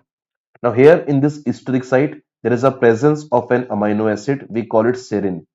So serine amino acid is present and this will behave as a binding site to acetylcholine. So serine, which is an amino acid present at this site, this will behave as a binding site to acetylcholine. So if I say acetylcholine that is released by the nerve, so this acetylcholine has come from the above. Now this acetylcholine contains positive charge. Acetylcholine structure contains positive charge and the structure of acetylcholine also contains ester bond. So in the structure of acetylcholine, we have a ester bond, we have a presence of positive charge. So whenever acetylcholine will come in contact with this enzyme, so this enzyme negative site will attract acetylcholine. So the positive side of the acetylcholine will come and bind to the negative side and the ester bond will come and bind to the serine. Ester bond will come and bind to the serine and later on this esteric site will metabolize the ester bond. And once this ester bond is metabolized, within 1 second acetylcholine get metabolized. So within 1 second acetylcholine get metabolized. This is how the metabolism of acetylcholine takes place. So here how the acetylcholine comes, how it will bind is not important. Just remember the names of the two active sites. This is very important for the exam. So acetylcholine metabolism is possible with the help of acetylcholine esterase enzyme containing two sites, anionic site and esteric site. Now guys, if I ask you this question, what is the location of acetylcholine esterase enzyme in human body? So if I talk about the location of acetylcholine esterase enzyme in human body, then guys just remember two important location. This enzyme is present in synaptic cleft. Enzyme is present in synaptic cleft where the acetylcholine is getting released. So this will metabolize the acetylcholine in synaptic cleft. The second site of acetylcholine esterase enzyme is RBC. So this enzyme is also present in RBC. Now in RBC, the name of the enzyme is RBC esterase. So this enzyme is present in synaptic cleft and involved in metabolism of acetylcholine. The same enzyme is present in RBC. We call it RBC esterase, and this is involved in metabolism of a drug where the name starts with the word ester. So you can see the name of a drug, ismolol. So ismolol is a drug which is a beta blocker. So this medicine contains ester bond in its structure, and because of this ester bond, this is metabolized by the RBC esterase enzyme. Right? Now guys, just like acetylcholine esterase, we have one more enzyme present in human body. The second enzyme is known as pseudocholine esterase. The second enzyme is known as pseudocholine esterase that just resemble acetylcholine esterase in the body. Now, what are the locations of pseudocholine esterase enzyme? So this enzyme is present mainly in plasma. So this is the enzyme present in plasma. So we also call it plasma choline esterase. So this enzyme is known as plasma choline esterase. This enzyme is mainly manufactured or mainly synthesized by the liver cells. So liver cells are the one which will form this enzyme, and now this enzyme will come out from the liver and entered in the plasma. So this enzyme has come from the liver cells. So we can say this enzyme activity you can also see in liver cells, right? So when this enzyme activity you will see in liver cells, this is known as tissue choline esterase. This is known as tissue choline esterase. So this enzyme pseudocholine esterase is the one that you can find in plasma, that you can find in liver tissue. We call it tissue choline esterase and plasma choline esterase. Now guys, here I would like to ask one clinical question from you. Uh, Whenever we have to measure the level of choline esterase activity, so uh, whenever I have to measure the activity level of choline esterase enzyme, right? So which enzyme would be measured? So clinically, whenever you have to check whether the choline esterase enzyme of the body is working normally or not working normally, right? So which enzyme level you check? Do you check acetylcholinesterase level or you use pseudocholinesterase level? Anyone can answer this question. So which enzyme level is checked clinically? Pseudocholinesterase or acetylcholinesterase? Anyone can answer? Like whenever any patient will come to you and you want to check his cholinesterase level activity level, ki whether this enzyme is active or inactive, whether this enzyme is working normally or abnormally, then the level of which enzyme you will check. Like you will tell the patient to undergo a lab test. So in lab, the patient will go and now the lab people will take out the sample of plasma. Very good. So whenever we have to check the level of cholinesterase enzyme, we always check the level of plasma cholinesterase. So we take out the plasma sample, and in this plasma sample, we can blood sample basically. So in blood sample, we can check the level of only plasma cholinesterase. We cannot check the level of acetylcholinesterase, which is present inside the synaptic cleft. So we cannot put our needle in synaptic cleft of a patient. That synaptic cleft is present at the microscopic level. So it's not possible to put a needle over there and take out the plasma sample of a synaptic fluid. So synaptic fluid we cannot take out, but we can easily take out the plasma fluid, and the plasma may we check the level of plasma cholinesterase. So this is the test that we use to check the level activity of the cholinesterase enzyme in the body. So anything which can inhibit acetylcholinesterase, that drug will also inhibit pseudocholinesterase. So any drug inhibitor of one enzyme automatically inhibit the other enzyme. So if you want to check the activity of this drug or you want to check the drug action in the body, better to take out the plasma sample, which is quite easy to do instead of taking out the sample from the synaptic cleft. So this is the information that you guys required in relation to the acetylcholine metabolism. Now, after this acetylcholine metabolism, let's talk about the fourth point, that is acetylcholine receptors in the body. So if we talk about acetylcholine receptors in the body, so this we people have already covered. Acetylcholine can act on two types of receptors. Acetylcholine can act on two types of receptor. One is known as nicotinic, second is known as muscarinic.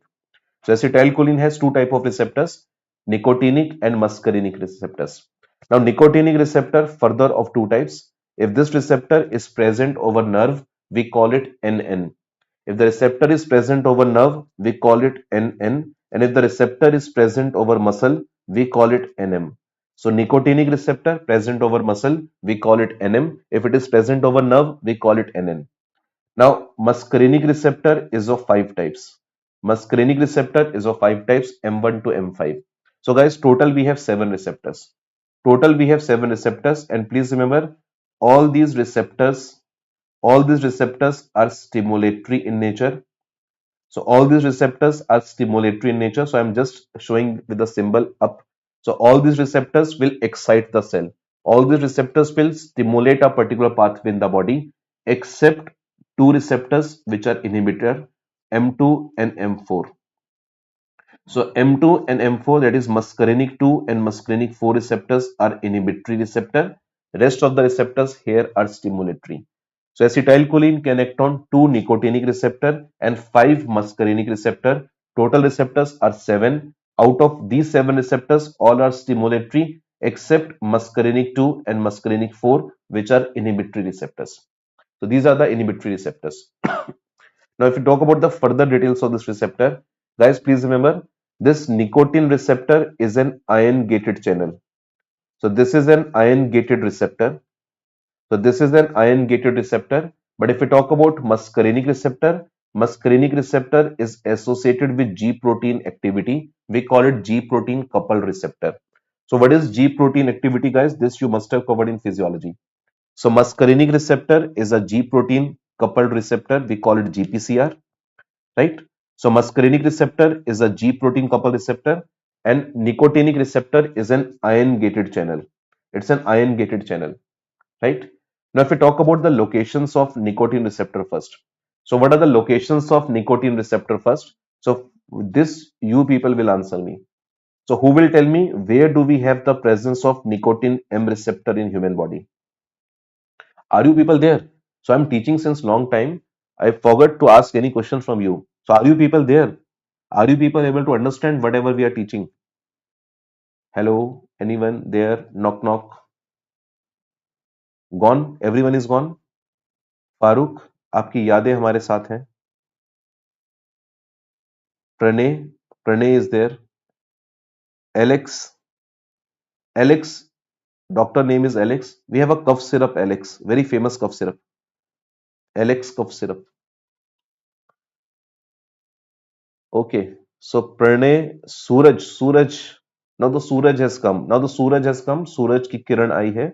उम्मीद की किरण है. सूरज की किरण. Suraj has joined our chat. Now he will answer the questions. Yes, Humayu is there. Sadiq is there.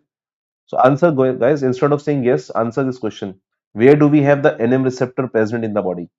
So what is the location of NM receptor in the body? So location of NM receptor. Very good. Dr. Srinivas. I think you were in Bangalore. You are the Bangalore student, na, Srinivas. So you people, I know my old students. So Srinivas is there. Good. Srinivas, I think you were there in Bengaluru or Calicut. Okay. Very good. So it is present on the surface of all voluntary muscle.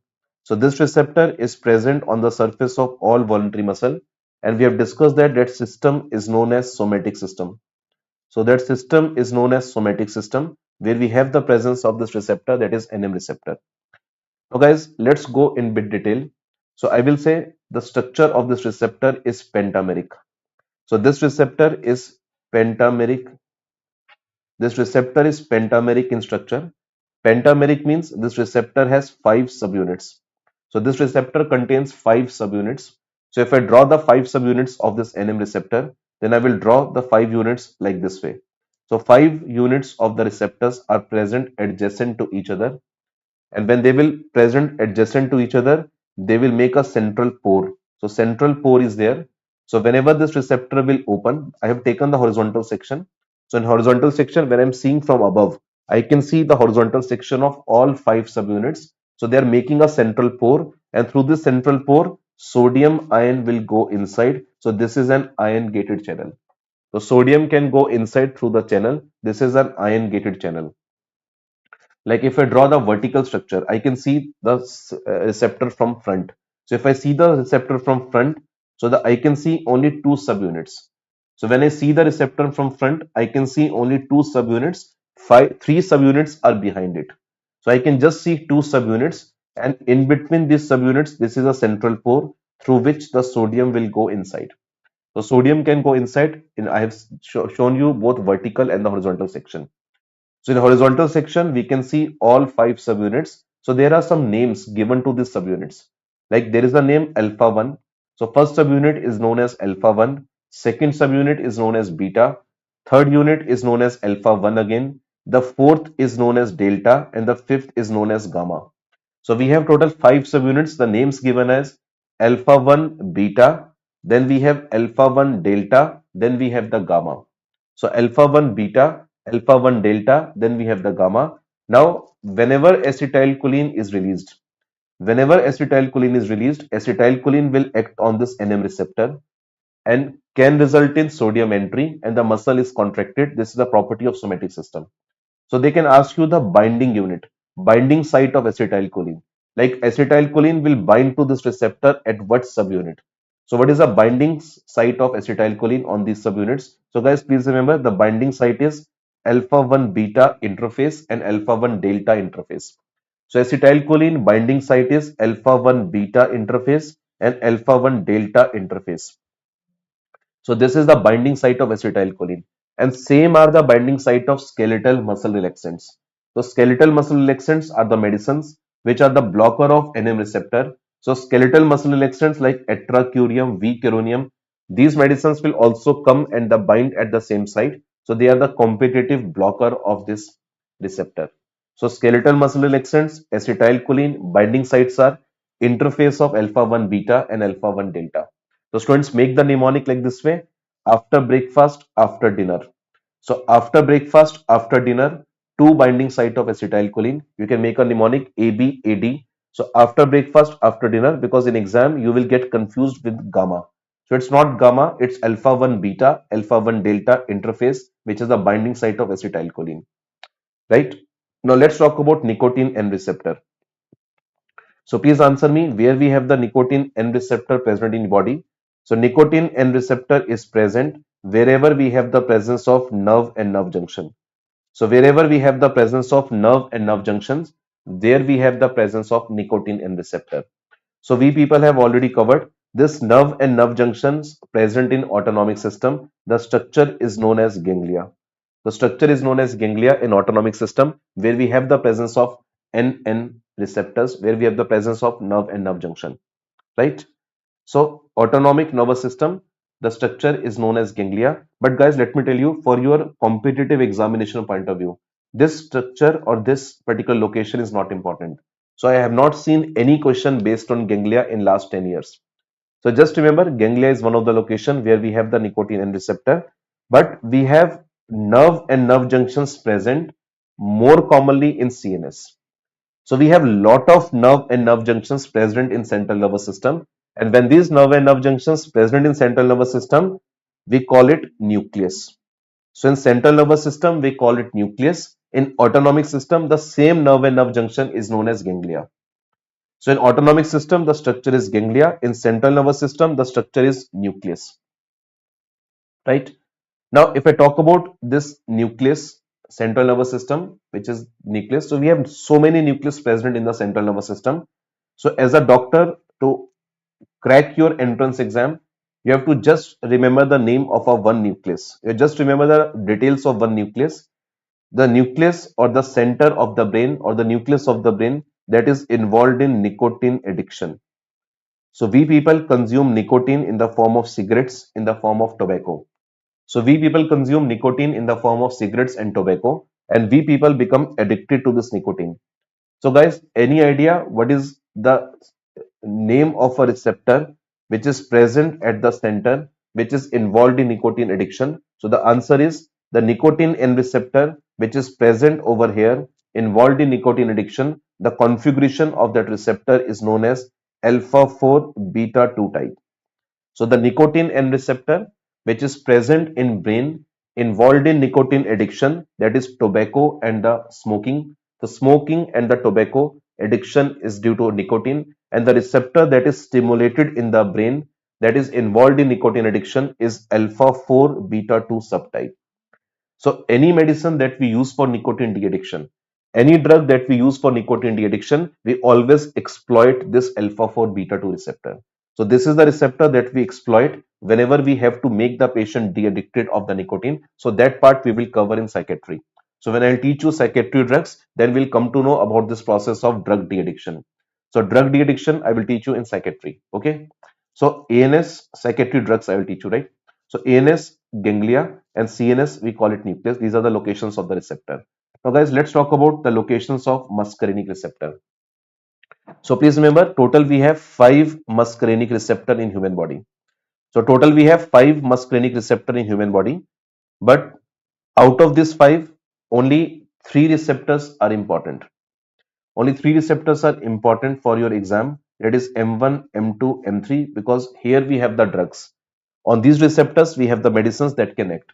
So on muscarinic 1 to 3, medicines can act, but muscarinic 4 and 5, medicines do not act. So please don't remember M4 and M5. So just remember the locations of M1, M2, M3. M4, M5 locations are not important for your examination point of view. So let's talk about muscarinic 1 receptor. So if we talk about muscarinic 1 receptor, what are the locations of muscarinic 1 receptor? So first location is GIT. So this receptor is present in GIT, and GIT we have the presence of enteric nerves. So on the surface of enteric nerves, right? So in junctions of enteric nerves, we have the presence of muscarinic 1 receptor. So muscarinic 1 receptor is present in enteric nerves or the GIT nerves, and it has a role in acid secretion. It has a role in acid secretion. The reason is why the acid is increased, because it's a stimulatory type of receptor. So muscarinic 1 is a type of stimulatory receptor and can result in acid secretion in the body. Can result in acid secretion in the body associated with the enteric nerves. Now the second location of muscarinic 1 receptor is central nervous system. Second location of muscarinic 1 receptor is central nervous system. And in central nervous system, whenever we stimulate muscarinic 1 receptor, this has a role in maintenance of our cognition. So this is required to maintain our cognition, as well as this is responsible for tremors. So muscarinic 1 receptor, which is stimulatory in nature, whenever we stimulate this receptor in CNS, This can improve our cognition, and this also has a role in initiation of tremors. If we talk about muscarinic 2 receptor, so where do we have the muscarinic 2 receptor present in body? So it is present on cardiac cells. So muscarinic 2 receptor present on cardiac cells, and this is a type of inhibitory receptor. This is a type of inhibitory receptor. So the heart rate will go down. So the heart rate will go down. It's a type of inhibitory receptor, that is a muscarinic 2 receptor. Then we have the muscarinic 3 receptors. So if we talk about the muscarinic 3 receptor, the muscarinic 3 receptor is present over all smooth muscles of the body. So all smooth muscles and all glands of the body, we have the muscarinic 3 receptor, and it's a stimulatory type of receptor, so can result in contraction and the stimulation of muscles and glands. So this can result in contraction and stimulation of the smooth muscles and the glands. So it's very easy to remember, guys. Everywhere you can remember like this way. Everywhere we have muscarinic 3 receptor. Everywhere we have muscarinic 3 receptor in the body, which can contract your smooth muscle and can stimulate the glands. But only on the heart you will find muscarinic 2 receptor. So only on heart we have the muscarinic 2 receptor and can result in bradycardia. So muscarinic 1 location, in case you can remember, it's good. It is present in GIT, can lead to acid secretion, present in CNS, involved in cognition and the tremors. So these are the multiple locations of these receptors. I hope you have understood these locations, right? So locations of receptors we people have covered. Guys, are you people there? You people have understood this point or not? Can you please keep on giving me confirmation in between if you are not understanding? Like just let me know if you're not understanding any concept, or if you have understood, it's good. Have you understood the locations of acetylcholine receptors in the body? Okay, so Dr. Garg has understood. Okay, anyone else?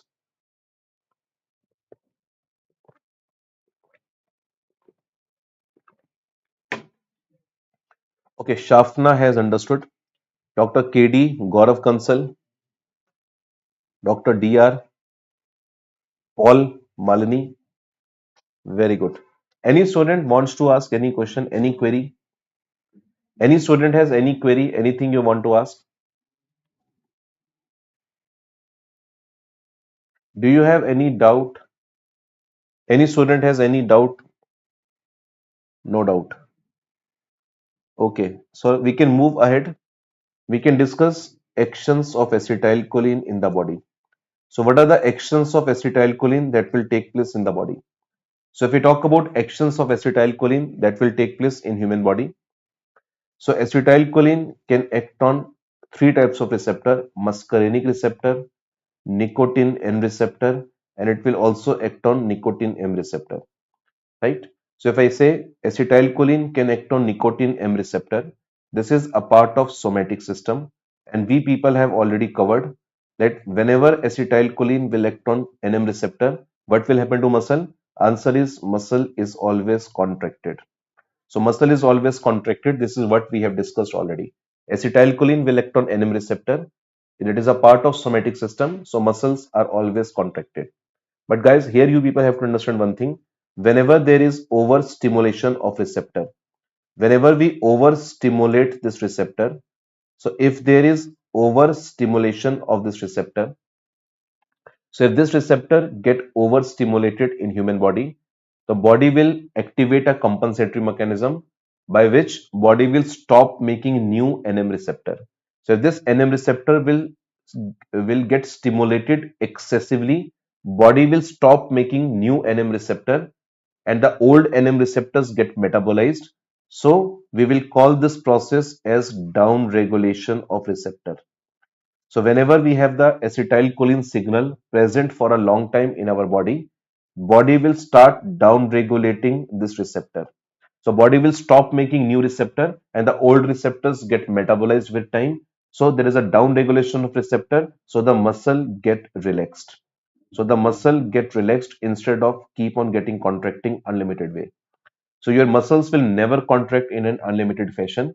So whenever this acetylcholine is released, this will contract the muscle. But if you keep on stimulating the receptor, If you keep on stimulating the receptor, then the body has a compensatory mechanism that body will down regulate the receptor. Body will activate the lysosomes. Lysosomes will go to the surface of the cell and engulf the receptor, and the nucleus will not make the new receptor. So new receptors will not come up from the nucleus, and the old receptors are engulfed by the lysosomes, so that the body will try to protect its muscle to get overspasm, right? So muscles get relaxed when we overstimulate the receptor. This is the concept of using the depolarizing muscle relaxant. So we have a group of medicines, we call them depolarizing muscle relaxants. So depolarizing muscle relaxant, there is only one drug that belongs to this class. And any student who will answer this question, which medicine is a depolarizing muscle relaxant, will get a chocolate from my side. I'll give you a hint. The medicine which is depolarizing muscle relaxant contains two molecules of acetylcholine successively. So two successive molecules are present together. So there is a drug which contains two molecules of acetylcholine present successively. That medicine will overstimulate this NM receptor and can result in muscle relaxation. This is the depolarizing muscle relaxation. Who will tell me which medicines contain two molecules of acetylcholine present together? Very good. So Malini, Pranay Reddy, Farooq Sheikh, Adil, all of you have given the correct answer. So that medicine is known as succinylcholine. So as the name suggests, succinylcholine, it contains two successive molecules of acetylcholine. So it contains two molecules of acetylcholine. Yes. So I can see Dr. Srinivas, which I asked, is from Bengaluru. So Srinivas is from Bengaluru. Very good, Dr. Srinivas. I still remember you. Yes, you have answered correctly all these questions. Good. So succinylcholine is a drug which is a depolarizing muscle relaxant. This will overstimulate this NM receptor. So the NM receptor get downregulated after some time. Okay, so who has won the chocolate? So Malini. Malini is the first person. Hema Malini. Malini has is the first person who answered this question. So I think she has won the chocolate. Because I sometimes I make a mistake, like I cannot recognize you whether you are a male or female patient, female student. So please pardon for that. Please excuse me for that. Okay, so we have a nicotine N receptor. Now the nicotine N receptor stimulated by acetylcholine. This will stimulate our central nervous system because it is present in the nucleus. So we have already covered CNS gets stimulated. So this is also required to improve our cognition. This is also required to improve our cognition, and one of the cognitive factor is memory. So this is the receptor that is involved in maintenance of your memory. This is also required for your cognition, and this is the receptor that is also involved in nicotine addiction. So this is the receptor involved in nicotine addiction, improve your memory, also involved in cognition. Now let's talk about muscarinic receptor. So whenever the acetylcholine will act on muscarinic receptor, the actions you can remember with the mnemonic is dumbbells. So actions of acetylcholine on muscarinic receptor, you can remember with the mnemonic, that is dumbbells. So dumbbells is the mnemonic to remember all the actions that are possible through muscarinic receptor. And guys, we people have already covered which is the most common muscarinic receptor.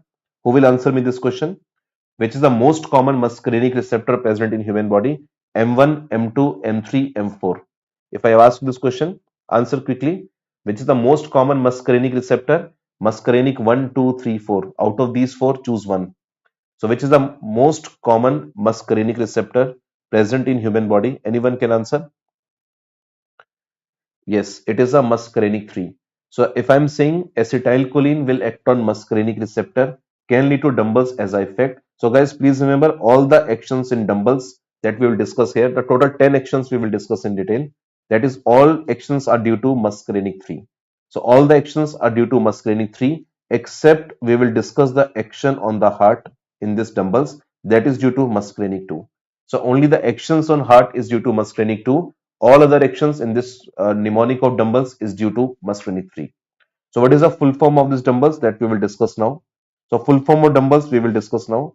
So here in this mnemonic of dumbbells, acetylcholine, when it will act on muscarinic receptor, this acetylcholine can result in diarrhea. So acetylcholine can result in diarrhea. So by acting on muscarinic 3 receptor, this will cause contraction of smooth muscles. This will cause contraction of smooth muscles of intestine. And when this will cause contraction of smooth muscles of intestine, peristalsis will increase. So peristalsis will increase, patient can have the diarrhea. Now here in this mnemonic, D stands for diarrhea. This is due to increased peristalsis. Now the D also stands for dilatation of blood vessels. So D also stands for dilatation of blood vessels. So acetylcholine can also cause blood vessel dilation. This is again due to muscarinic 3 and therefore the BP will fall. So parasympathetic system that is acting through muscarinic receptor can result in fall in BP. Now how this BP is fallen with parasympathetic system. The scientist which has proved this fall in blood pressure by acetylcholine, the scientist won Nobel Prize for this experiment, and that's why this question is important for the exam. So this question is important for the exam where the scientist has won the Nobel Prize. That's why it's always important to know what is unique, what is special over here. So what is the unique point over here? So guys, please remember, acetylcholine will act on muscarinic 3 receptor, and this muscarinic 3 receptor is present on endothelial cells of blood vessels. So acetylcholine will act on muscarinic 3 receptor present on endothelial cells of blood vessels.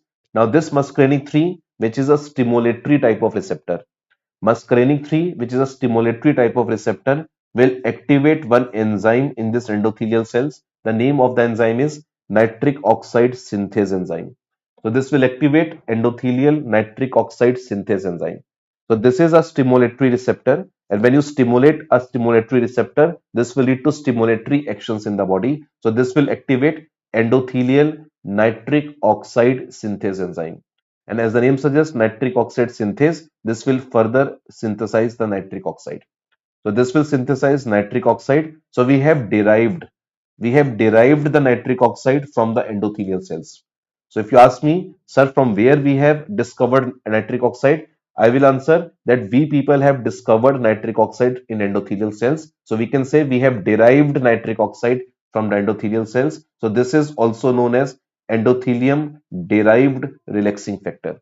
So this is also known as endothelium derived relaxing factor.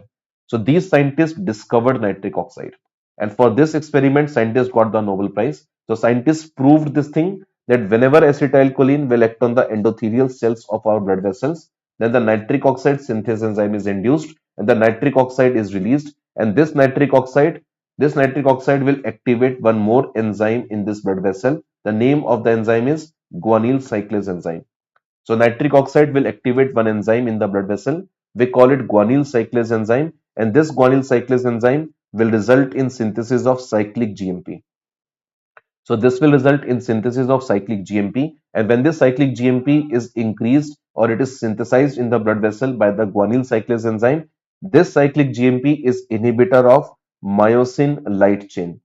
So this is inhibitor of myosin light chain. So guys, you must have covered in your physiology that myosin is the protein that is required for the final muscle contraction when it interacts with actin. So actin, myosin, they interact with each other and the muscle is contracted. So if I block this myosin light chain, if I inhibit the myosin light chain with the help of cyclic GMP, your muscle will get relaxed. So muscle will not be able to contract, the muscle will get relaxed, and if this muscle belongs to blood vessel get relaxed. So acetylcholine is the one which can relax our blood vessel with synthesis of nitric oxide, and this experiment is so important that all these things have already been asked in your exam. So all these are MCQs which have already been asked in your exam. This is the only thing they haven't asked, but maybe asked in your future exam. So acetylcholine will act on muscarinic 3 receptor that is present on the endothelial cells, activate nitric oxide synthase enzyme that will form nitric oxide. Nitric oxide will form guanyl cyclase. Guanyl cyclase will increase cyclic GMP. Cyclic GMP is inhibitor of myosin light chain and that will relax the muscles, and now the blood vessels will be dilated. So we are discussing the mnemonic dumbbells, and this mnemonic or dumbbells, D stands for diarrhea, D stands for dilatation of the blood vessels. Now let's talk about the U. Now the U stands for urination, right? So parasympathetic system or the acetylcholine with the help of muscarinic 3 receptor contract the bladder muscles. So this will contract all smooth muscles through M3. So bladder is contracted, patient is able to pass urine. Now in this mnemonic we have the M. M stands for meiosis. So M stands for meiosis. So we are talking about eyes now. So acetylcholine in eyes can result in meiosis associated with accommodation. So this can result in meiosis with accommodation again due to muscarinic 3 receptor. So meiosis with accommodation will take place. And how it is possible, guys? Please understand, we have two intraocular muscles. We have two intraocular muscles on which we have the muscarinic 3 receptor. So the first intraocular muscle is the iris muscle. So the first intraocular muscle is the iris muscle. Now this iris muscle have two type of fibers. Iris muscles have two types of muscle fibers. One is known as circular muscle fibers and the second is known as radial muscle fibers. Guys, if you know the anatomy of iris, iris is like a shape of a donut. So iris is shape of a donut. Like I can see many students are from South India, shape of a vada donut. Guys, what is common between vada and donut? Anyone? If you have seen vada, if you have seen the donut, what is the common thing in between? So in these two things, what is common thing? What is the common thing between vada and donut? Anything? Like I asked the same question in Punjab, and do you know one student answered, "Sir, both are fried food." So these Punjab people are always lost in the food, right? So the answer was both are fried. That's fine. Both are fried. Vada is fried, even the donut is fried. But what is the common thing in the structure? What is the common thing in the structure? They have a gap in the center. So there is a hollow in the center, right? There's a hollow in the center, hole in the center, hollow in the center, gap in the center, and this gap in this iris muscle. So this is our iris muscle having a gap in the center. So this is known as pupil. So this gap is known as pupil. So I know these are fried, but there's a central part is hollow. We call it pupil. Now around the pupil, the muscle fibers are arranged in a shape of a circle. So muscle fibers are arranged in a shape of a circle. We call them circular muscle fibers. And some of the fibers are arranged in a shape of a radial, like a wheel of a car. So some fibers are arranged in a shape of a alloy of a wheel. So wheel of a car, we call them radial muscle fibers. So we have radial muscle fibers and we have the circular muscle fibers. So we have two types of muscle fibers present in the iris. Now guys, please remember circular muscle fibers are supplied by the parasympathetic nerve and the radial muscle fibers are supplied by the sympathetic nerves. So circular muscle fibers supplied by parasympathetic, radial muscle fibers supplied by sympathetic, right? So whenever acetylcholine will act on circular muscles because circular muscles are supplied by parasympathetic. So there we have the muscarinic 3 receptor. So this muscle will be contracted. So muscarinic 3 is a stimulatory receptor, contract the circular muscle of iris. And when this circular muscle of iris will contract, this will reduce the size of the pupil. When the circles will contract, their diameters will reduce. When the diameter will reduce, the central hollow diameter will also reduce. When the central hollow diameter will reduce, this is known as meiosis. So the size of the pupil will go down, size of the pupil will reduce. We call it meiosis. Now, the second muscle which is present in the eye is known as ciliary muscle of lens. So we have a second muscle that is known as ciliary muscle of lens.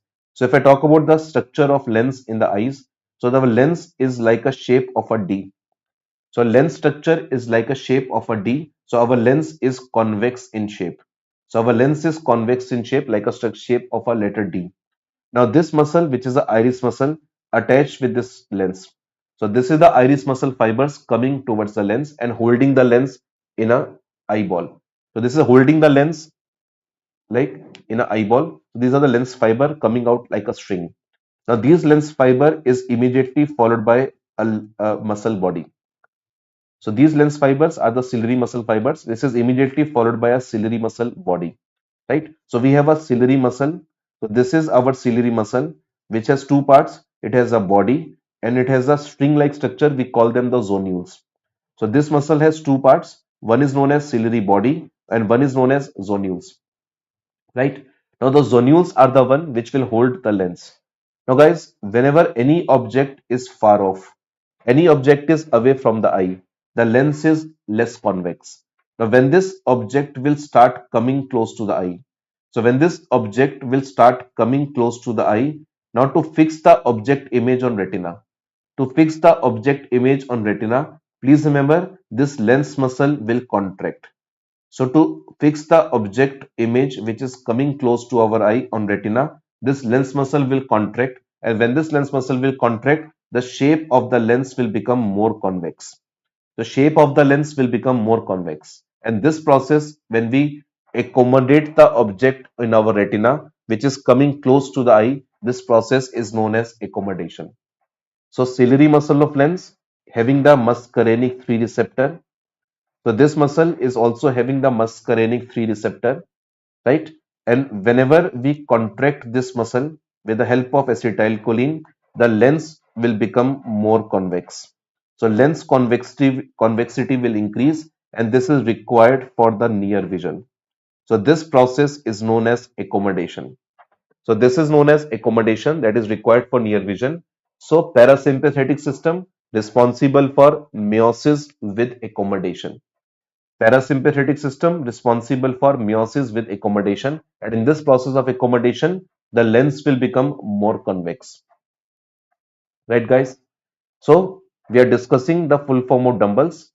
So M stands for meiosis with accommodation. Now let's talk about B. Now here the B stands for bradycardia. So whenever we stimulate parasympathetic system, heart rate will go down. Heart rate will go down due to muscarinic 2 receptor. So due to muscarinic 2 receptor, heart rate will go down. But please remember, there is no muscarinic 2 receptor present on ventricle muscles. There is no muscarinic 2 receptor present on ventricle muscle, and therefore, whenever we activate parasympathetic system, force of contraction of the heart, ventricle muscles force of contraction is not affected, so cardiac output of the patient is not affected. So cardiac output of the patient is not affected, right? So bradycardia will occur, heart rate will go down, but the force of contraction remain unchanged. So we don't have muscarinic 2 receptor present on ventricle muscles. So ventricle muscles are not affected by the vagus nerve or the parasympathetic nerve, but the heart rate will decrease, AV conduction will decrease. So all other process of the heart will get inhibited, but the ventricle muscles are not affected. So the mnemonic is dumbbells. We have discussed B stands for bradycardia. Now the B also stands for bronchospasm. So with the help of muscarinic 3 receptor, parasympathetic system can result in bronchospasm. So whenever we people are at rest, our parasympathetic system is activated and our bronchial tone is high. So at the resting state, our bronchial tone is high, but when we start running, we require more oxygen, then our bronchioles get dilated, right? So during sympathetic discharge, bronchioles get dilated because at that time we required more oxygen. But when we people are at rest, our bronchial tone is high. Now the guys, E stands for erection. So E stands for erection. In the mnemonic of dumbbells, we have the E. E stands for erection. Now erection is again due to the muscarinic 3 receptor that will release nitric oxide, and because of nitric oxide, penis blood vessels get dilated. So penile blood vessels get dilated, and this is responsible for erection. So erection in males possible due to the parasympathetic discharge that will release nitric oxide in the penis blood vessels, and the penis blood vessels get dilated, right? Then we have the L. L stands for lacrimation. So lacrimal secretions will increase. S stands for salivation, and S also stands for sweating. So we have lacrimation, salivation, and sweating. So we can say all glandular secretions. So all glandular secretions will be increased in human body by the muscarinic 3 receptor. So all actions are due to muscarinic 3. So lacrimation will take place, salivation will take place, and sweating will take place. Now guys, we have triple S in the mnemonic. So the mnemonic of dumbbells, you can see we have used triple S. So the last S stands for increased secretion of acid. So this muscarinic receptors are also involved in increased secretion of acid in GIT. So there is an increased secretion of acid that will take place in GIT. Here also muscarinic 3 is the main receptor, but muscarinic 1 is also involved. So secretion of acid will take place in the GIT. Here again muscarinic 3 is most important, but M1 involvement is also there. So we have discussed the mnemonic as dumbbells, right? So you people have to mug up this mnemonic because this will help you out a lot to understand the drugs. So again, I will repeat the full form of dumbbells. Here the D stands for diarrhea. D also stands for dilatation of blood vessels. So D stands for diarrhea, D stands for dilatation of blood vessels, U stands for urination, M stands for meiosis with accommodation. So meiosis with accommodation, there are two muscles start with letter C and both muscles get C, that is contracted. So ciliary muscle of lens and circular muscle of iris both starts with alphabet C and with acetylcholine both get contracted.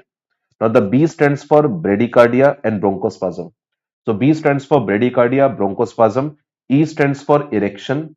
LSS is showing you the glandular secretions. So secretions of glands will increase like lacrimation, salivation and sweating. And the last is secretion of acid that is increased by the muscarinic receptor. So muscarinic receptor can cause all these actions which are due to muscarinic 3, but only bradycardia or the action on the heart is due to muscarinic 2. Here guys, I will ask one question from you. I have discussed that parasympathetic system is required for erection. Here, the nitric oxide is the important chemical that is released. Now, who will tell me nitric oxide will activate which enzyme? And if that enzyme is activated, that will lead to increased level of which chemical? So, two questions you have to answer me, which are asked in your recent exam. In recent INA-CT exam, they have asked this experiment for which the scientist won the Nobel Prize. So, here you people have to answer me. Ki nitric oxide, when it is increased in the blood vessels, the which enzyme is activated and the level of which chemical will increase that will eventually cause vasodilation. So who will answer me this question? Nitric oxide will activate which enzyme in the blood vessel and this enzyme will activate which secondary messenger. So what is the name of a secondary messenger that is ultimately involved in this vasodilation and that will result in erection? So everyone has to answer this question because this is the most important point here. So here in this actions of acetylcholine, the only MCQ that they have asked in the last year is this nitric oxide mechanism. Very good. So the enzyme name that is activated by the nitric oxide is guanyl cyclase. So the enzyme name is guanyl cyclase and this guanyl cyclase will increase the level of cyclic GMP and with the help of cyclic GMP, myosin light chain is inhibited and that is responsible for vasodilation in penis and the erection will take place. Right, guys? So we have covered acetylcholine actions. So acetylcholine synthesis we have covered, acetylcholine metabolism we have covered, acetylcholine receptors we have covered, and acetylcholine actions we have covered. Now we have drugs, drugs that will act on parasympathetic system. But before I move ahead, the medicines that will act on parasympathetic system, I would like to ask few questions from you. The first question, you have to answer all these questions together. So I will ask you 5 questions and you have to answer all 5 questions together. Like you're not supposed to send me 5 messages in the group. Otherwise, there will be a lot of message. So just type all messages together, then answer this question.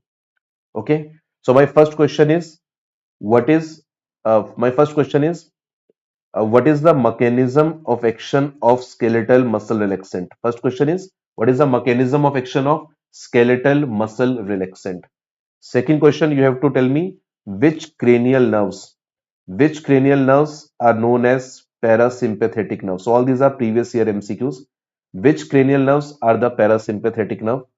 Third question, you have to answer me. What is the mechanism of action of Botox? Like what is the target of the Botox? Which target is inhibited by the Botox? Third question, you have to answer me.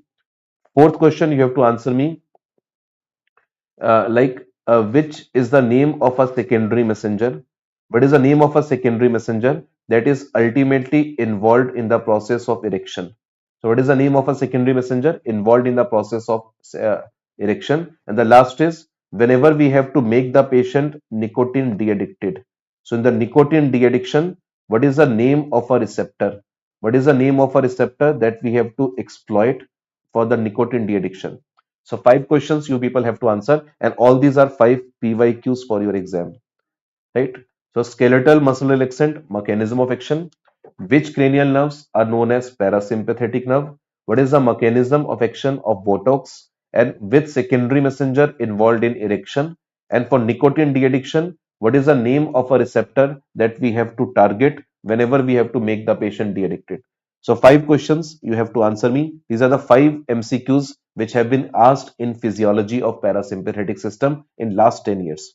So in last 10 years, 5 questions have been asked You people have to answer me this question. Yes. So I can see the YouTube people are answering better.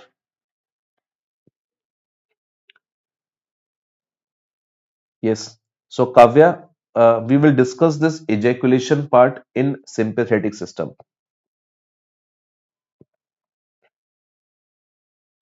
right? So erection, ejaculation, erection we have discussed over here. So Kavya, let me tell you, like in male patient, whenever the male patient CNS will have the sexual arousal, the CNS में patient can have the sexual arousal. So in central nervous system, patient will have the sexual arousal, and as a result of that, central nervous system will give a signal to the parasympathetic discharge. So this will activate the parasympathetic discharge. So we have the sacral nerves. Sacral nerves are the one which will supply your penis or pelvic structures, pelvic organs. So parasympathetic nerve will activate nitric oxide over there, and nitric oxide will cause vasodilation in penis. This will cause vasodilation in penis. So two things are there. Central nervous system is involved, plus vasodilation will take place in penis due to parasympathetic discharge. This results in erection. So if I draw the structure of penis, this penis will be like this way, right? So in this penis we have cavernosas. In penis we have cavernosa. So penis will have the cavernosa, will have uh, which have the like these kind of partitions present in this cavernosa. Now these partitions will open only in one direction. So this can open only in one direction. So this will open in this direction only. So these partitions of cavernosa will open in this direction only. And this is our penile artery. This is our penile artery.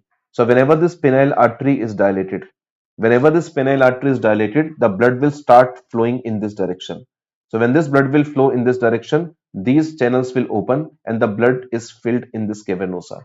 So blood will filled in this cavernosa, and when this blood will start going back, when the blood will start going back, these partitions get closed so that the blood cannot leak out. Blood cannot go back, blood will only move in forward direction, and in this way, patient erection is sustained. So patient erection is sustained, but when the sexual arousal is over, when the sexual arousal is over, parasympathetic discharge is over, and now the blood will start going to the surrounding veins. So blood will start going to the surrounding veins. So patient will lose the rigidity of penis when the sexual arousal is over. So the blood will start going to the veins. So the veins which are surrounding this penis, their valves are also blocked. Their valves are also blocked because of erection. But when the erection is gone, the valves get open up, and now the blood can move to the surrounding veins. In this way, erection gets subside. So erection details I have discussed in detail, but ejaculation part I will discuss in sympathetic system, right? So doctor, I'm speaking in English only. Like there is one doctor who is asking whether I am speaking in English or Hindi. So please help the doctor. So which language I am speaking? Okay, so I can see all of you have given the answers of these questions. Very good. So one student has shared the picture of the notebook. That's really great. Like instead of typing so many things, it's better to answer these things, right? So five questions we have discussed, and all of you have given the correct answer. Even the Ramesh, Jaisham, and FJ, Alex, you people have also participated in this discussion. Lone Wolf, there's a doctor whose name is Lone Wolf.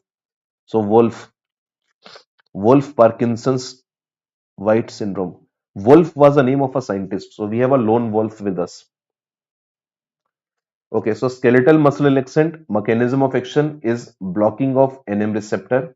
Which cranial nerves are part of parasympathetic nerve 3, 7, 9, and 10?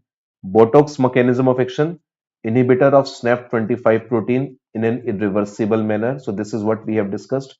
Secondary messenger that is involved in erection is cyclic GMP, and the nicotine receptor that is involved in addiction is alpha 4 beta 2 type. This is what we have discussed so far. Yeah, Dr. Garg, we agree with you. Skeletal muscle relaxant can act by both mechanism. They can stimulate NM receptor if we talk about depolarizing blocker, and they can block NM receptor if we talk about non-depolarizing. That's fine. That's there, right? Okay. Now I would like to display some MCQs which we have just discussed. Like I would just tell you how these MCQs will be asked in your exam, right?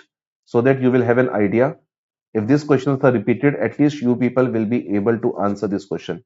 So this was the first question that we have discussed today. Mechanism of action of curare like drugs. So what is the answer of this question? Question number three, who will answer this question? So what is the mechanism of action of curare like drugs or curiums or curoniums? Curare means curium, curonium, all these drugs. So what is the answer? These are your last 5 year questions that we will cover in this sheet. Around 300 to 350 questions are there that we'll cover during our lecture. Yes, so here the best answer is B Bombay. So B Bombay is the best answer. So block acetylcholine receptor. So answer is B. So mechanism of action of curarium or curium or curare-like drug is answer B. It will block acetylcholine receptors. So that portion we have already covered. Okay. Now one more question which you can answer now. Uh, can you? Okay. Question number 10. Question number 10, what is the answer? Guys, whenever you answer any question here in the group, please type the question number also. Like if you answer question 10, please answer 10 ABCD, like in this way. Otherwise, I will not come to know which question you are answering. Because there are some students who are getting this transmission of the lecture little bit delayed. So you are getting the lecture 1 minute delayed. So if you are answering the previous question, we have already moved to the next question. So please write down the question number, then answer. So, inhibition of which presynaptic ion channel will decrease the release of acetylcholine from the nerve terminal? So, and can you answer this question? Which channel of a ion that we can block so that we can have the decreased release of acetylcholine? Yes, the answer is B Bombay. So, B Bombay is the again answer. So, when we can block the calcium channel, so calcium will not take entry, fusion proteins cannot fuse and they cannot release acetylcholine. This is what we have covered. Right? Okay, let's talk about other question. So question number 18. Question number 18, who will answer? So Lone Wolf also has given the correct answer. Last year, when I was taking this lecture in your post intern class, there was a student whose name was Narendra Modi, and there was a student whose name was Mamta Banerjee. So they have modified their names. So they come up with the different names, fancy names, because they want to answer as an anonymous. So even if there is any student who is not willing to let other people to know that you people are studying, so you can also use your anonymous name. Totally up to you. But don't keep the name as Sunny Leone, because there was a student who kept the name as Sunny Leone. So don't keep the name as Sunny Leone. You can keep any name, but not these kind of names. Right? Yes. Question number 18. Answer is A. Question number 18. Answer is A. Yes. So answer is A. That is erection that will take place. So this is dumbbells. This is dumbbells that we people have already covered. Okay. Okay. Now, next question. If I ask you this question, okay. Uh, Next question is this one. You people can answer.